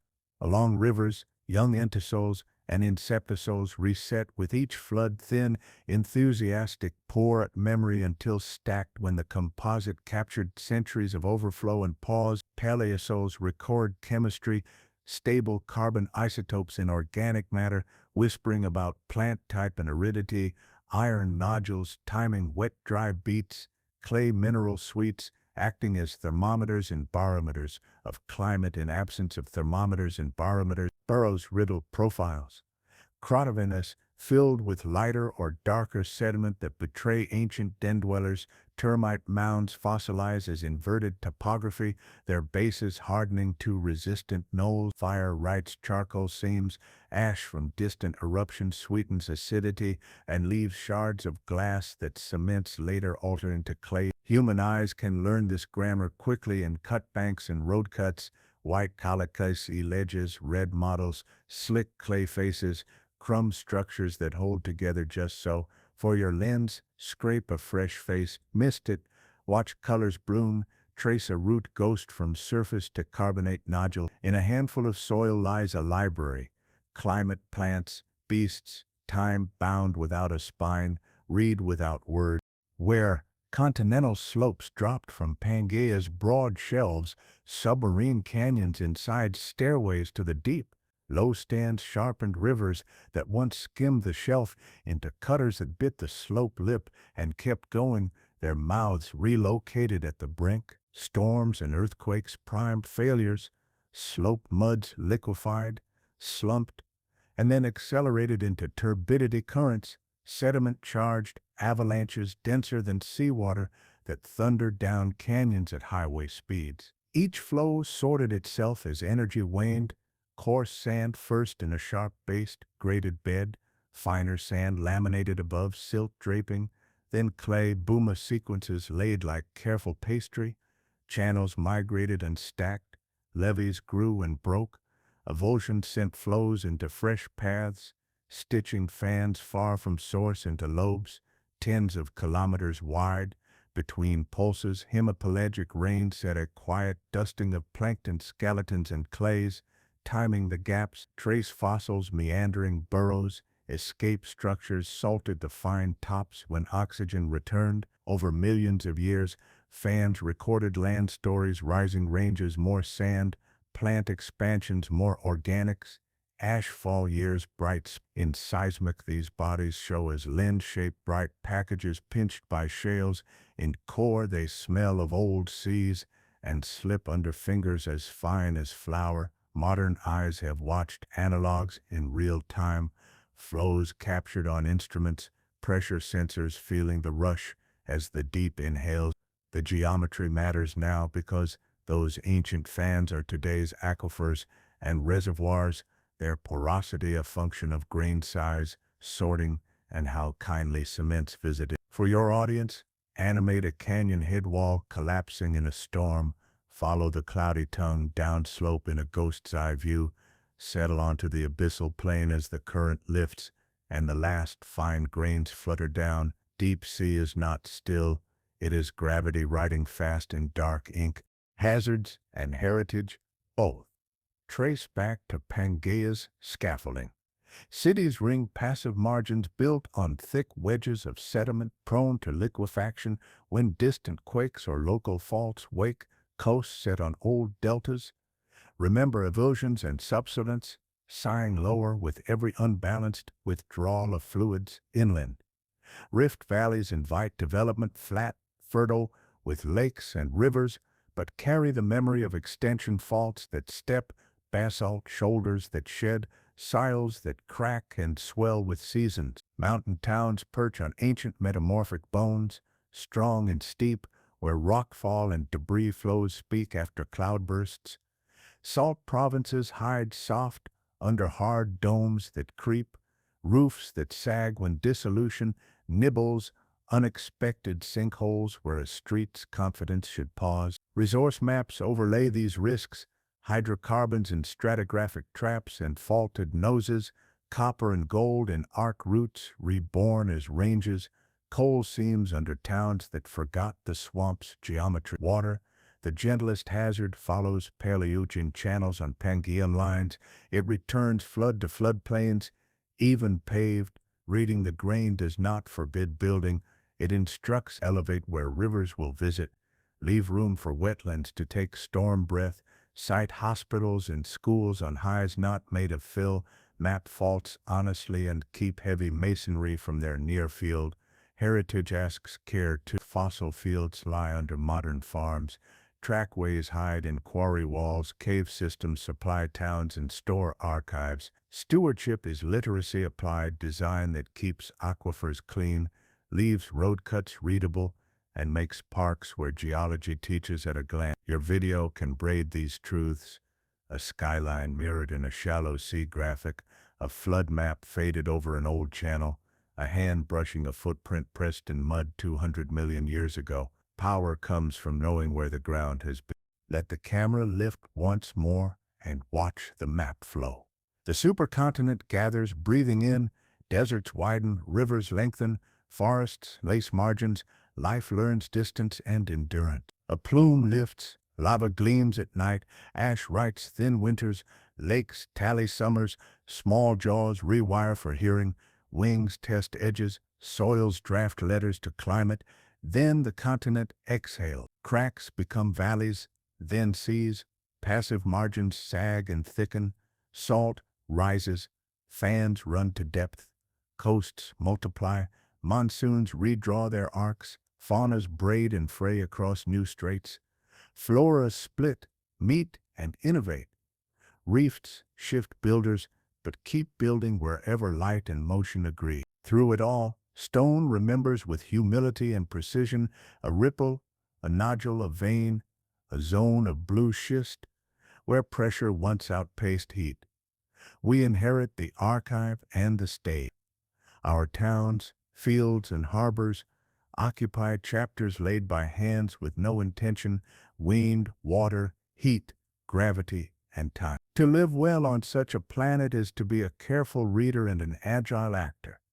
Leave coasts mobile, give rivers room, treat fire as editor not arsonist, farm with soiled slow sentences, build with faults and fans in mind, and keep a ledger that runs longer than an election or a season. The next supercontinent will gather beyond our calendars, but its seeds are sown in subduction zones that already rumble and in rifts that already close on a simple sequence. A raindrop darkens dust. A stream picks up a grain, a delta builds a tongue, a shelf leans, a canyon exhales a cloud, the deep lays a bed, the mountain far away is fractionally lower, cut to black.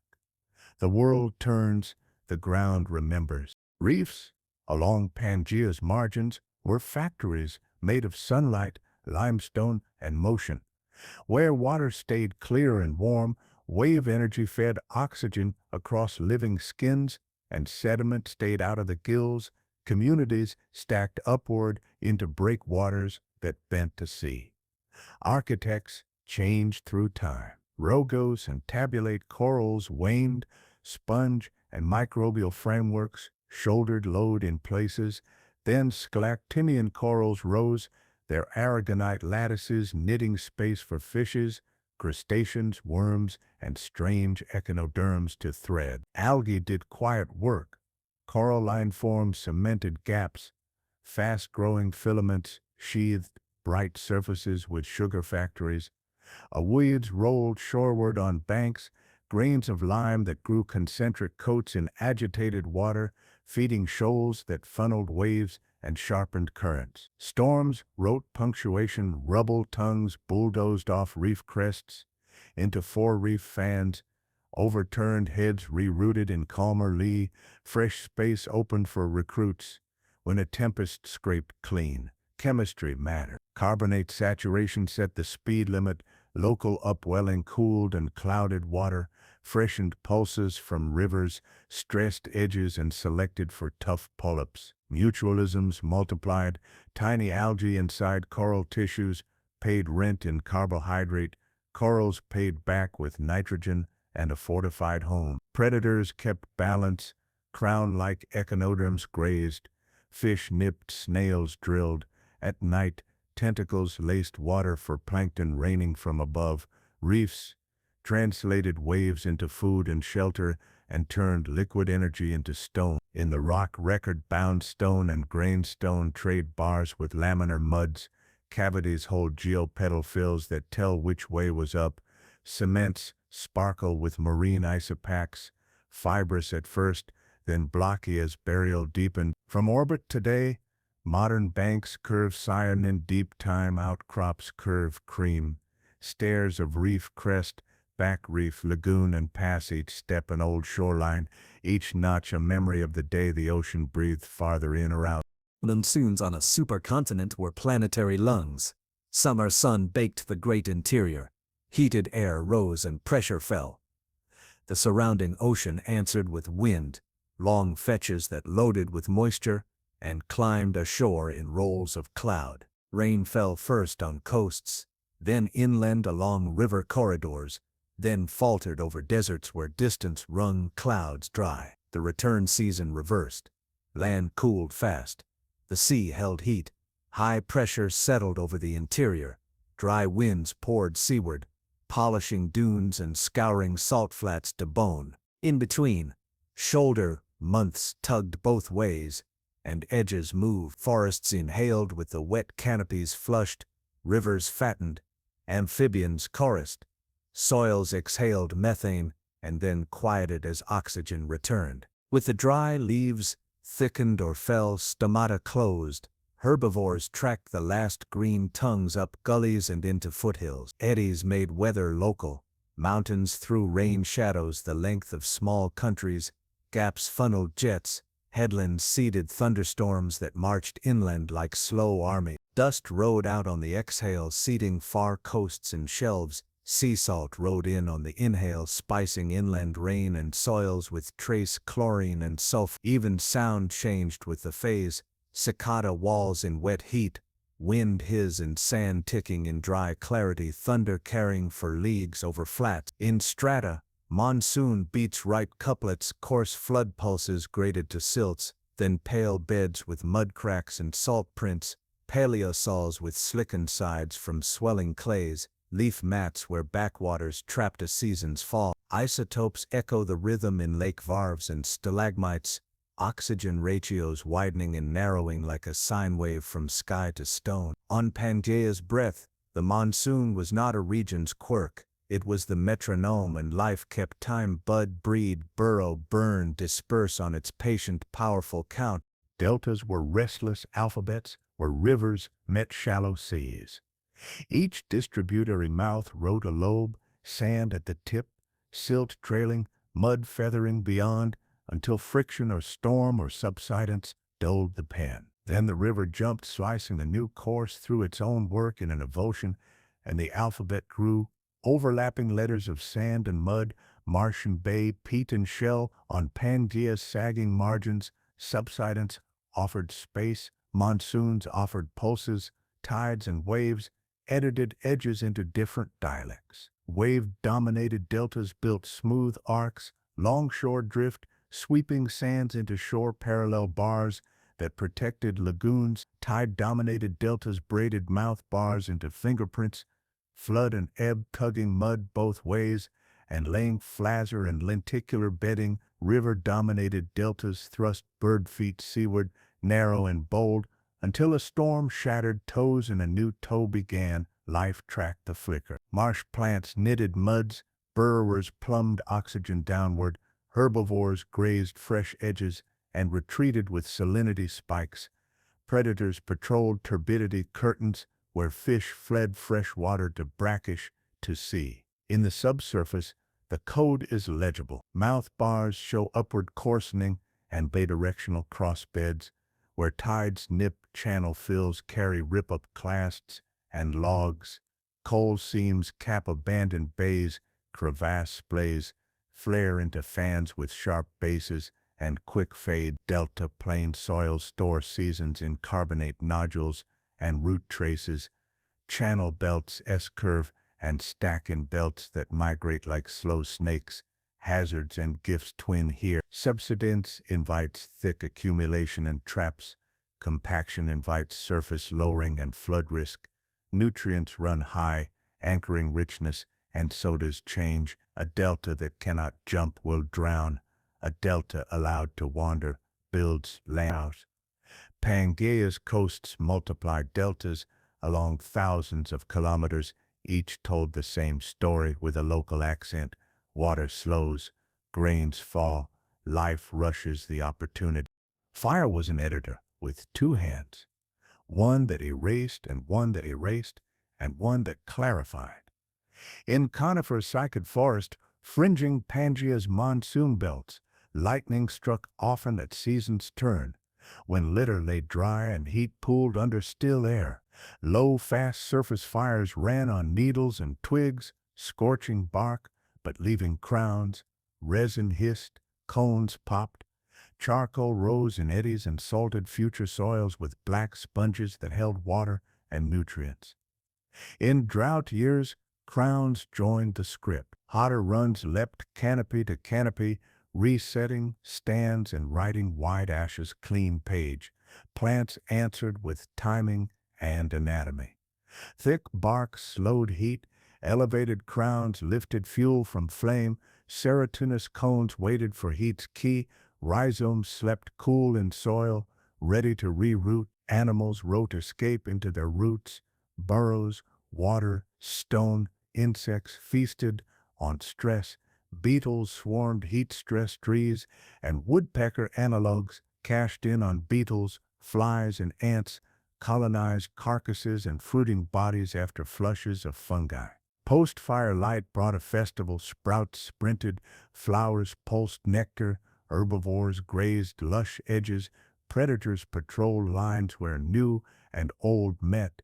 In rock, fires leave fine receipt. Charcoal lenses, reflective, inert, pepper, floodplain beds, polycyclic aromatic compounds spike subtly in organics, fire-scarred growth rings in permineralized wood count intervals between burns, ash shards drift within lake varves in thin pale stripes, oxygen levels in climate-tuned regimes. Earlier, high O2 favored more frequent cooler fires. Later, oxygen dips and wetter spells calmed the editor's pace. Human futures learn here. Exclusion fattens fuels. Frequent light editing keeps sentences legible. Fire is not an intruder, but syntax in many biomes. On a continent so broad, phase and place mattered. A storm track's kink, a mountain's lee, a river's humidity halo, each tilting flame toward friend or foe. Sound stitched Pangea's landscapes into living maps. In forests, wind wrote a constant keyed to needle density and branch architecture. Thunder rolled in octaves that told distance. Rain shifted from hiss to roar as drops swelled. Animal voices laid tracks atop this base. Early crocodilomorphs boomed along cut banks. Amphibians trilled from seasonal pools. Small synapsids chirred and clicked within brush, signaling mate and kin in frequencies that bled less in leaves. On dunes, sound thinned, sand ticked. Grains sang faintly on lee faces during avalanches. The best hunters learned to read footfall vibrations through bone and soil. Along coasts, surf spoke tide and storm. Estuary birds, pre-avian relatives, and other flyers cried across mudflats. Pterosaurs likely barked or hissed. Wind harps with membranes that thrummed in gusts. Night remixed the orchestra. Temperature inversions bent calls. Rustles grew louder. The sky sometimes whispered. Meteors, electrophonic myths aside, while ours ancestral analogs ghosted in, communication evolved to the medium. Low notes carry farther in dense, humid air. High notes localize in cluttered mouths, sinuses and throat sacs. Tuned resonance, crests and cavities, shaped timber, limbs drummed on hollow logs, tails slapped water. Even plants took part by proxy. Resin pops, cone rattles, leaves clattering with drying fronts. In stone, sound is inference, ear-bone morphologies, sinus volumes, hyoid elements for tongue and call, trackway spacing for gait, burrow architectures for acoustic refuge. But modern experiments map the physics cleanly. Playback on model forests shows what tones pierce rain, dune microphones, record avalanches humming, cave echoes complexify navigation for a video, render spectrograms over shots, thunder sweep, insect walls, a small mammal's ultrasounds slid in pitch for human ears. The theme is simple. On a continent of distance, sound carried intent, location, danger, and the clock of seasons. Nutrients cycle through Pangea in loops of rock, water, and life, and two elements, phosphorus and silica, quietly governed growth. Phosphorus rode from fresh rock via weathering, especially from uplifted mafic belts, where apatite yielded to weak acids and roots exudates. Rivers escorted phosphate to floodplains and shelves. Microbes and plants snatched it, burial banked it in organic matter and fish bones. Upwelling later withdrew the deposit to spend again. On land, herbivores concentrated pea and dung, creating hot spots that greened quickly after rain. Fires recast it in ash, solubilizing what litter had locked. In lakes, stratification hoarded or freed pea depending on oxygen. Anoxic bottoms released bound phosphate from iron oxides, overturns fertilized surface blooms that shaded deeper water in a feedback of feast and famine. Silica moved differently. Weathered feldspars and volcanic glass fed dissolved silic acid to waters.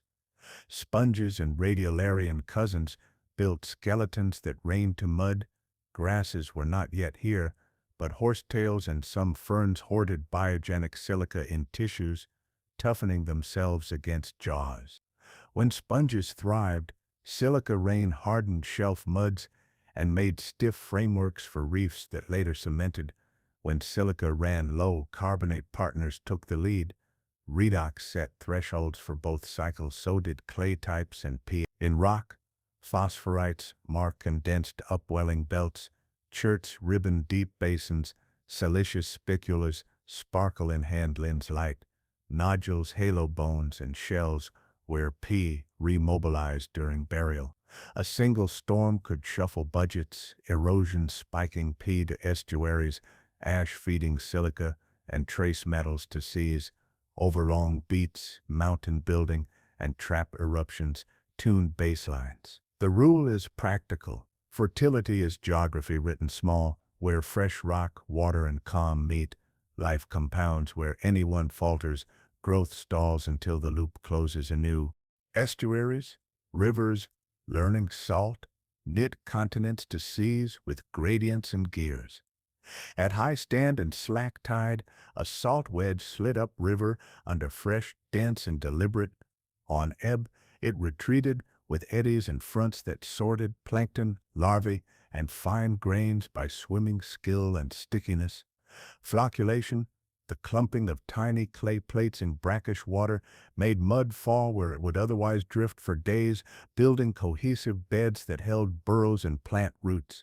Tidal pumping breathed through marshes, flood-filled creeks and crept across grass flats, ebb sluiced back, oxygenating soils and transporting leaves, pollen, and juvenile fishes among nursery coves, where waves had their say, barrier islands filtered swell, and inlets pinched or widened, throttling exchange, where tide ruled, funnels rang to the rhythm of the moon, sand waves marching along channel floors like migrating flocks. Salinity structured life on a moving axis. Freshwater mussels yielded to brackish clams, then to oysters, reeds ceded to cord grasses, insects gave way to crabs and shrimps that rode tides like elevators. Predators learned the schedule, ambush at turbidity fronts, hunt at slack when eyes work best, retreat to refuges when currents rip. In rock, heterolithic bedding, interfingering sand and mud signs the alternation of fair weather and tide. Inclined heterolithic stratification tips you to point bars swept by two directions, rooted horizons, cap channels with quiet marsh soils, shelled pavements, armor bends and bars. Estuaries store carbon in peats and muds. They filter, they attenuate storms until squeezed. On Pangea's long new coasts, estuaries multiplied with each drowned river valley, and biodiversity followed, turning edges into engines that seasonally tuned the exchange of matter and life between inland and ocean. To read one is to read tide tables in stone, the moon written in sand. Large igneous provinces were deep times exclamation marks, brief, enormous outpourings of basalt that paved regions and perturbed climate. Beyond Siberia's notorious outburst, other pulses flared as Pangea rifted and breathed. The central Atlantic magmatic province lit a ring around the newborn Atlantic dike swarms, radiating like compass spokes from feeder centers. The Karoo-Ferrar event stained Gondwana's south with stacked flows and intrusive sills that slipped between sedimentary layers like dark pages added to a book. Chemistry varied. Holeitic basalt by volume, more evolved lavas and intrusive rocks in smaller measure where magma lingered. Sills mattered quietly. Emplaced into organic rich shales and coals, they baked corrosion to gas that found pathways to the surface, blending magmatic carbon with thermogenic plumes. Flood basalt altered landscapes overnight in geologic terms, valleys dammed into lakes, rivers rerouted over black steppes, soils newborn and nutrient-rich at first, then impoverished until weathering wrestled bases back into solution. Life blinked and adapted. Some lineages crashed under rapid warming and acidifying rains, others sprinted into open ground. Pioneer plants on warm basalt, insect generalists followed magnetic minerals and flows, froze Earth's fields flips and steady drift, giving modern geologists barcodes that match across margins now parted. Columnar joints cut cooling plates into organ pipe cliffs, pillow lavas marked where flows met water, vesicles later filled with zeolites and agates, treasure cabinets grown from volcanic breath. Modeling their climate punch means balancing aerosols, short shade against CO2's long blanket and methane's spiky heat. Sediments tally the outcome in isotope excursions and biotic turnover. If a supercontinent encourages plume pooling beneath its insulating lid, these provinces are the inevitable shout after the long inhale. A release both creative and cruel, resetting systems and painting new canvases for what comes next. Futures echo pasts. If plates keep their present courses, one forecast gathers the next supercontinent near the pole, Pangea knitting around the Arctic as the Atlantic slows and the Pacific subduction girdle tightens. Another, Pangea Proxima, imagines the Atlantic reversing and a new collision stitching the Americas back to Africa and Europe, while Australia bulls into Southeast Asia. Whichever verse Earth chooses, the mechanics run. As continents converge, mountain belts rise, monsoons reorganize, interiors dry, and coasts lengthen, then shorten. As they later split, Passive margins sag into fat shelves and deltas, and life rides corridors, then ferries. Oceans reshape currents, carbon cycles seek new balances, deserts migrate, forests redraw. It will take tens to hundreds of millions of years too long for us, but the rules we learn in Pangea's archive apply to our shorter arc. Building where rivers need room, farming with soil's limits, sharing coasts with dunes and marshes, carrying fire as tool, not enemy, treating aquifers as inheritance, not novelty, but literacy. Even technology bows to geology. Transmission corridors follow low passes across old ranges. Data centers prefer cool, steady ground and power where rivers drop. Mines and wells sit where ancient physics concentrated ore and organic matter. Climate, our current punctuation, layers onto this template. Sea level rises will hunt low old deltas. Heat will test interior plains first. Storm tracks will kink around ranges we did not raise and cannot move. The comfort is also instruction. The planet is patterned, patient, and legible. The fear is hubris. We are quick and loud. Tell your viewers truthfully, deep time is not a distant museum. It is the grammar book for the only home we have. Reading it well is not optional. Close with the continent's heartbeat. Beneath dunes and forests, beneath deltas and shelves, convection rolls in the mantle, slow, hot rivers of rock that do not boil but do flow. Plates raft on that flow, stiff at the top, weak below, colliding, rifting, sliding past. In a choreography you can trace on a globe and in a road cut. Pangea was one figure in that dance. A bow, a turn, a long embrace, a letting go. Its gifts are our ground. Mountain roots that feed rivers, basins that store water and carbon, shelves that buffer storms, soils that grow food, stone that builds rooms, oars that wire and wheel our days. Its warnings are our guardrails. Don't anchor what must move. Don't mind the principle and call it income. Don't forget floodplains. Remember, faults wake, fires edit, and coasts survive by walking. Its wonder is a discipline. Small traces tell big stories. Patient measurement beats loud certainty. Maps are promises if read with humility. Imagine standing again at dawn on a Pangean levee, dragonflies stitching air, a herd waiting, a predator's ripple in reeds, thunder far off, resin, sweet, silt cool underfoot. You breathe, and the breath is old. Oxygen, once raised in seed fern shade, nitrogen fixed by microbes in root halos, water exhaled by leaves and lifted by heat. You can feel on your skin. The sun climbs, wind writes its script, the river keeps its appointment with the sea. Fade to the present.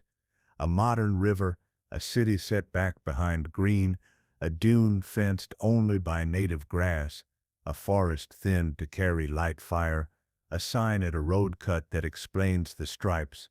The ground remembers. We are, briefly, its readers and its guests. Magnetism keeps Earth's memory in tiny compasses baked into stone.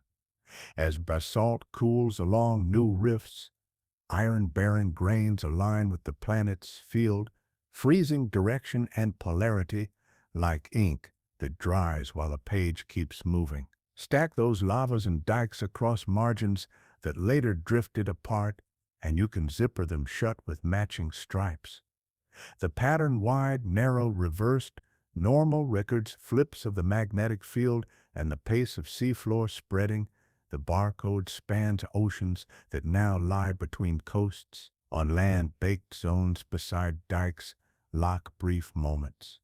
Paleomagnetic directions tilt one way in older beds, another in younger, letting geologists restore continents to their former embrace. Even red beds oxidized on floodplains hold remnant whispers that point to ancient latitudes where Pangea's deserts breathe. In caves dripping calcite coats stalagmites that grew through polarity switches, their layers date with uranium clocks, then align with global flips, tying underground time to ocean floors, magnetite grains inside fish teeth, bird skulls, and perhaps tiny synapsid heads hint at biology, reading the same map, navigating gradients we barely feel. Lightning can overwrite patches, heating during burial can reset tapes, fluids can add noise, but replicate enough sites, scrub chemical overprints, and the signal emerges clean, global, persuasive. When the Atlantic opened,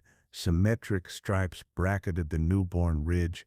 Older Pacific crust carries different tempos, consumed it trenches nearly as quickly as it formed. Pangea's breakup therefore lives both in presence and absence, where stripes survive and where subduction erased them. For a scene, animate lava cooling, compass needles freezing, continents drifting, while patterns mirror out. Then cut to a lab.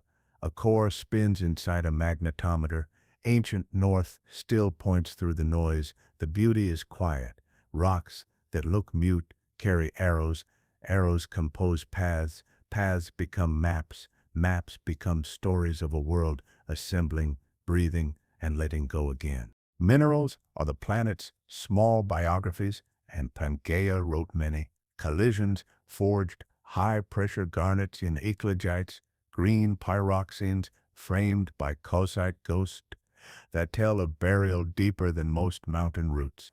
Arc volcanoes crystallized andesites that cooled to porphyries veined with quartz, chalcoprite and bornite copper, and gold locked in fractures that once filtered hot, metal-rich water. In rifts, basaltic flows fed zeolite suites, stilbite, heulandite, and halloxene, lining vesicles like cabinets of frost. Metamorphic belts cooked black shales into graphite, then into diamonds where mantle keels shouldered up beneath thickened crust. Kimberlites later raced those stones to the surface in gas-charged pipes that froze mid-explosion, a fireworks column to be quarried in some distant century. Hydrothermal systems plated trace metals along faults, uranium in reduction fronts where carbon trapped it, vanadium painting sandstones green, barite growing snow-white blades in cavities where barium met sulfate, pegmatites. The granitic extravagance of slow cooling and leftover water grew tourmaline pencils, beryl prisms, lepidolite books in pockets big enough to crawl through, their crystals recording the last, richest breaths of magmas that fed batholiths. Skarns stitched at limestone granite contacts carried garnet, diopside, magnetite, and scheelite, a mineral chorus tuned by chemistry gradients. The rock record also stores pigments and tools, ochres in weathered iron caps, chert nodules napped sharp in ages, far beyond Pangea, slate that cleaves for roofs, marble that takes a polish and returns light like calm water. Each mineral marks a set of conditions, temperature, pressure, fluids, time, and thus a place in the supercontinent's choreography. For the lens cut from a thin section mosaic, under cross-polarized light to a hand holding a glittering cube of pyrite, say simply beauty is data you read in stone carefully. Rivers are time machines with muddy gears. On Pangea's broad plains, meanders migrated like living cursive, lengthening until necks narrowed, then cutting off in floods to strand oxbow lakes, bright as mirrors on new mornings. Point bars, accreted sand in crossbeds that dipped toward the channel, cut banks, slumped clay and roots, scroll bars, ribbed floodplains with faint ridges that mapped old shorelines like fingerprints, erosions, those sudden channel jumps, reset deltas and inland fans when aggradation outran slope. Floods were editors, not villains. They built natural levees grain by grain and fed back swamps where peat grew in shade. They carried logs that lodged at bends, split flow, and seeded islands. They spread fine silt as a silver meal for seedlings, then left clay skins that cracked in sun and remembered for years.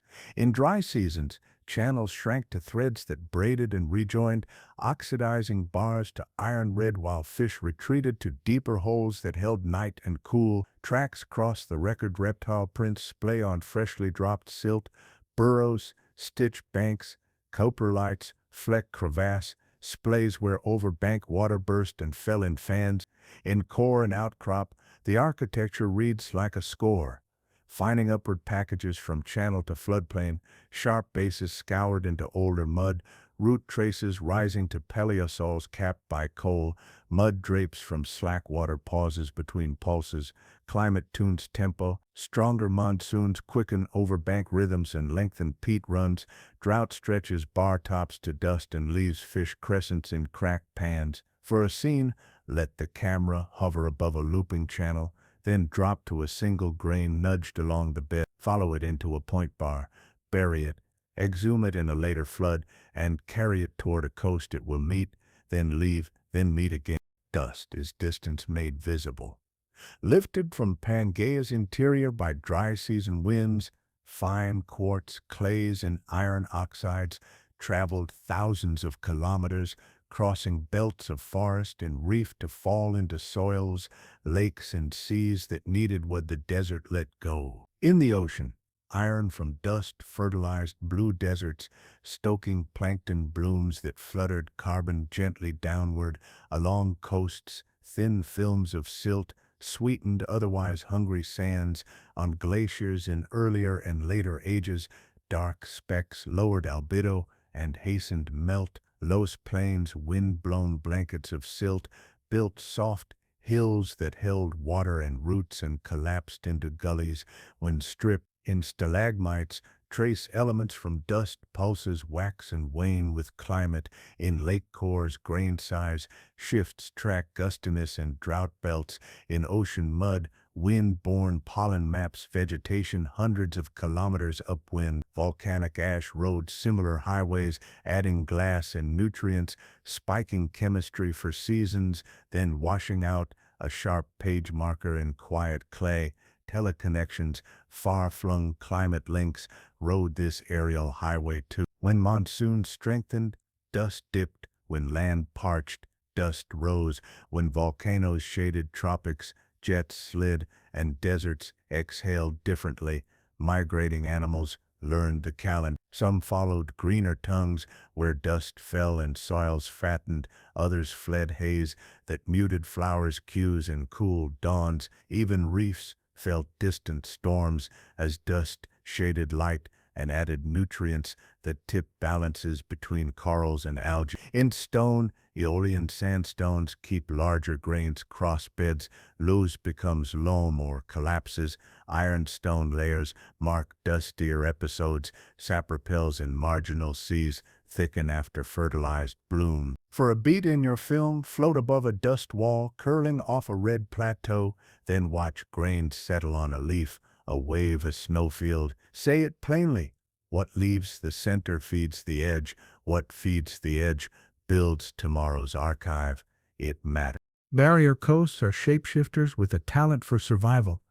As sea level fluttered along Pangea's newborn shelves, sandy islands gathered from shoreface bars and marched landward or seaward depending on winds, waves, and storm. Longshore currents combed sediment into ribbons, inlets opened during tempests and pinched during calm.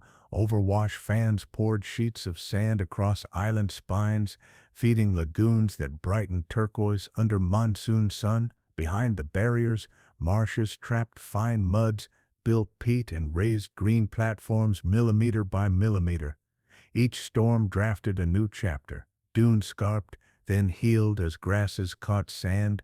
Tidal deltas migrated, inlet shoals split flow and wrote alternating bars that bronzed at low tide. Oyster reefs and microbial mats armored some flats, quieting chop and clarifying water until the next burst. Where rivers met these margins, deltas threaded through, sharing sand with spits and building compound landforms that stitched river and sea.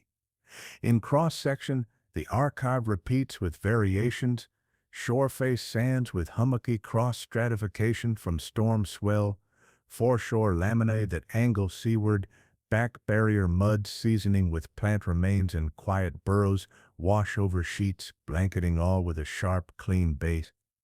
Sea level rise pushes the whole machine landward transgression that drowns old marsh and births new just upslope, while fall lets islands step seaward and weld to beaches.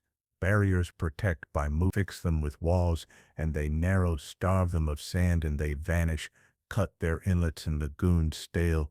On Pangea's long edges, these systems multiplied, finding every fetch and funnel where wind could comb grain. For your viewers, time-lapse, a storm surge carries sand inland, the sun returns, green fingers crawl back, birds stitch the sky along the recovering line. Resilience here is written as motion. Remember this grammar when building near coasts. Give sand room, let water pass, plant roots, and follow the island's lead. All survival in Pangea's interior meant mastering thirst, heat, and distance. Plants lowered leaves into spines or thickened them to leather. Stomata closed at noon and opened with stars. Roots groped sideways for storm pulses and down for hidden lenses perched on clays. Shrubs spaced themselves in fractal grids that shared scarce water. Lichens colonized stones and wrote slow poems in acids that nibbled rock to soil. Animals wore strategies like cloak. Burrowers built corkscrew dens with cool rooms and trap doors. Baskers tracked slivers of shade under tilted rocks. Runners kept to packed inner dune corridors and traveled by night. Behavior did as much as bone. Dawn and dusk became highways. Midday turned to patience in shade. Migration followed thunderheads that rose like ships. Insects minimized water loss with waxy cuticles. Some carried their own canteens as hydrated gels. Others tapped xylem directly and excreted sugar for ants that paid with protection. Small synapsids hoarded seeds in caches mapped by smell. Lizards angled bodies to sip dew that formed at first light along their flanks. Predators economized. Ambush replaced pursuit. Venom replaced wrestling. Pack strategies spread risk along lean months. Scavengers thrived where heat did part of digestion's work. Physiology tuned to the metronome. Urea swapped for uric acid to save water. Heat shock protein stabilized life's machinery. Sleep grew shallower and flexible to snatch cool hours. Even sound adjusted. Calls pitched lower at night when air carried further. Silent gestures by day when mirage blurred and heat drowned. The rock record favors edges, yet the interior speaks. Calcrete nodules, stud paleosols, mud-cracked pans hold tool marks of raindrops that returned after long abstinence. Aeolian crossbeds sweep like pages in a wind-written book. Show this in your film, a burrow cross-section, a beetle sealing doors behind it, a shrub's root halo glowing in ground-penetrating radar. Hard country, learned well, makes durable wisdom. Share it, practice it, and plan with its lessons. Deep time can help place modern lives. Towns that heed Pangea's ghost choose high ground not made by rivers yesterday. They leave floodplains to farms and parks that welcome the water and return it clean. They map faults and borrow their open space for gardens, not hospitals. They trace old channels under streets so crews know where sinkholes whisper. They build on gravel fans with care and drains. They anchor wind towers on ancient panoplanes where ice and floods once tested foundations for free. Coasts that thrive read barrier grammar. Dunes left wild inlets, allowed to find their width. Marshes given space to sprawl and take storm breath. Ports tucked behind headlands and shoals that refocus waves. Neighborhoods sit where evacuation is a stroll, not a highway. Fire country keeps fuel fine and frequent. Forests accept fire's light edits and refuse the one heavy, decades overdue paragraph. Mines follow ore's logic and leave water paths unbroken. Wells draw from aquifers with meters and manners, designs that learn from geology age gracefully. Buildings float over swelling clays on deep piers, bridges span floodways without mid-channel choke points, stormwater steps down terraces that mimic fans, street trees match soils, roofs harvest brief deluges, walls breathe in dry season and shut in wet. Schools face road cuts where children can read layers like sentences and count storms in the width of a sand in your film. Let past and present share frames, an ancient scroll bar under a soccer field, a street aligned with a fossil valley, a market shaded by a wall of oolite that once rolled in warm, clear chop. Call it practical wonder, beauty that keeps people safe. This is not caution alone, it is opportunity, saving money and lives while making places that feel rooted, wise, and resilient together. Field work is how we shake hands with Pangea. Begin at dawn at a road cut where red beds lean gently. Note grain size with fingers, lick a pebble to wake color, drop acid on a vein to see it fizz and whisper, calcite. Pull a hand lens and walk a sandstone. Count quartz, feldspar, rock fragments, sketch cross beds that dip leeward, trace a ripple stoss, and lee with your thumb. At lunch, shade the notebook with your hat, draw a measured section thickness, contacts, fossils, burrows, soils, move slow enough to hear small stories. Afternoon, follow a river to its bend. Measure point bar laminae and the scour at the cut bank. Scoop mud for smear test, crack a clay flake, and find a leaf print thin as breath. Plaster a trackway you spotted at dawn with care, capture angles and stride, pace it, imagine the animal's weight, speed, and aim, hike to a basalt cap glowing late, and find vesicles lined with zeolites, smell a fresh break, hold a compass, and read flow. Evening brings the lab, slabs sliced to thin sections, glass slides bloom under cross-polarized light, twinkling feldspars, twinned like rungs, quartz undulating, cement stitching, samples hum in a magnetometer to report ancient north powders, fizz in mass spectrometers, and isotopes give ages with shy, astonishing precision. Maps grow from notes into arguments, then stories that fit valleys and hills like skin. Return to the road cut at night, lay your palm on warm rock, listen to trucks breathe past like surf in a stone cove. Tell your audience, science is careful looking braided with patience. The supercontinent is still here if you know how to see. Invite citizen scientists to join, mark fossils with pins, photograph with scales, leave sites uncollected, and send locations to local museums and surveys for care. Share curiosity, protect the record together for tomorrow. Living lineages still sketch Pangea's outline. Families and orders that once spread across the supercontinent left echoes on shores now far apart. Lungfish persist in Africa, South America, and Australia. Their split traces the puzzle pieces drift rather than some heroic swim. Southern beaches, long-lived Nothofagus, rim vestiges of Gondwana from Patagonia to New Zealand. Their pollen clocks anchor the story of forests that once touched rabbits, ostriches, rheas, emus, cassowaries, kiwis, mirror separation by timing, their branches diverging as land masses did. Reptiles write another verse. Crocodilians span tropics that once lay nearer, their common ancestry older than most rivers. Tortoises tell island arcs and lost land bridges and shells that echo continents now scattered. In the sea, coelacanths carried a deep past forward, while corals shifted architects, yet kept the reef's job unchanged wherever clear light and motion met. Insects, relentless travelers, show blends of old and new, ancient lineages with footprints on every fragment, young radiations tuned to local plants and climates. Fossils provide the receipt. Glossopteris leaves recur in South Africa, India, Australia, and Antarctica. Mesosaurus Swims appear where South America kisses Africa in reconstructions. Lystrosaurus burrows in rocks that later wandered far apart. Their wide ranges make sense on one land, impossible on many before ships. Genetics clinches the case. Molecular clocks bracket divergences to windows that match tectonic calendars.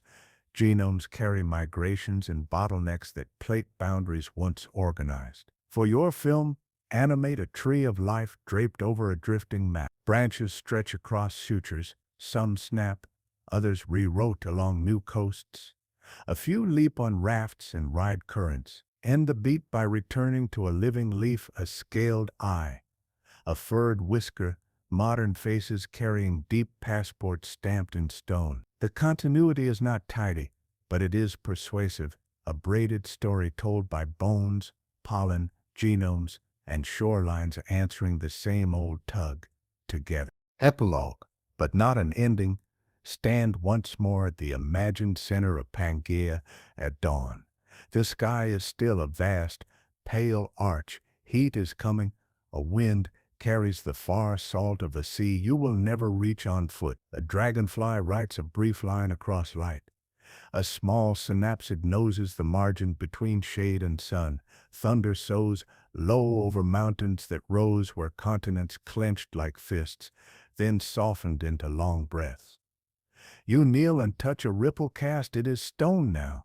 But the curve remembers water. You stand and listen. Now lift into the present. The continents are divided. Currents circle new rooms, deserts have wandered, forests have traded partners, reefs have rebuilt with new architects. Yet the same rules hum beneath. Heat flows upward, plates drift, mountains breathe, rivers negotiate, winds ferry, life edits itself to stay in print. We are recent, loud, ingenious, vulnerable. We have leaned hard on stores put away under old suns. We have cut forests that teach rain. We have hardened coasts that only survive by walking. Choose another way, read the ground. Put houses on highs that will remain dry. Give rivers corridors and time. Welcome fire where it belongs, and keep it from where it does not. Walk with dunes. Bargain with storms. Plant roofs and roots. Keep aquifers clear and slow. Leave quarries with new cliffs for swifts. Teach road cuts. Fund maps. Marvel at thin sections under cross polars like stained glass that answers questions about heat, depth, and time. Fade out on two frames, a child's hand on a warm striped sandstone, a satellite view of night on Earth, dark coasts where marshes breathe, bright inland rivers that still meet the sea. The world turns. The ground remembers. Tomorrow is written in how well we listen.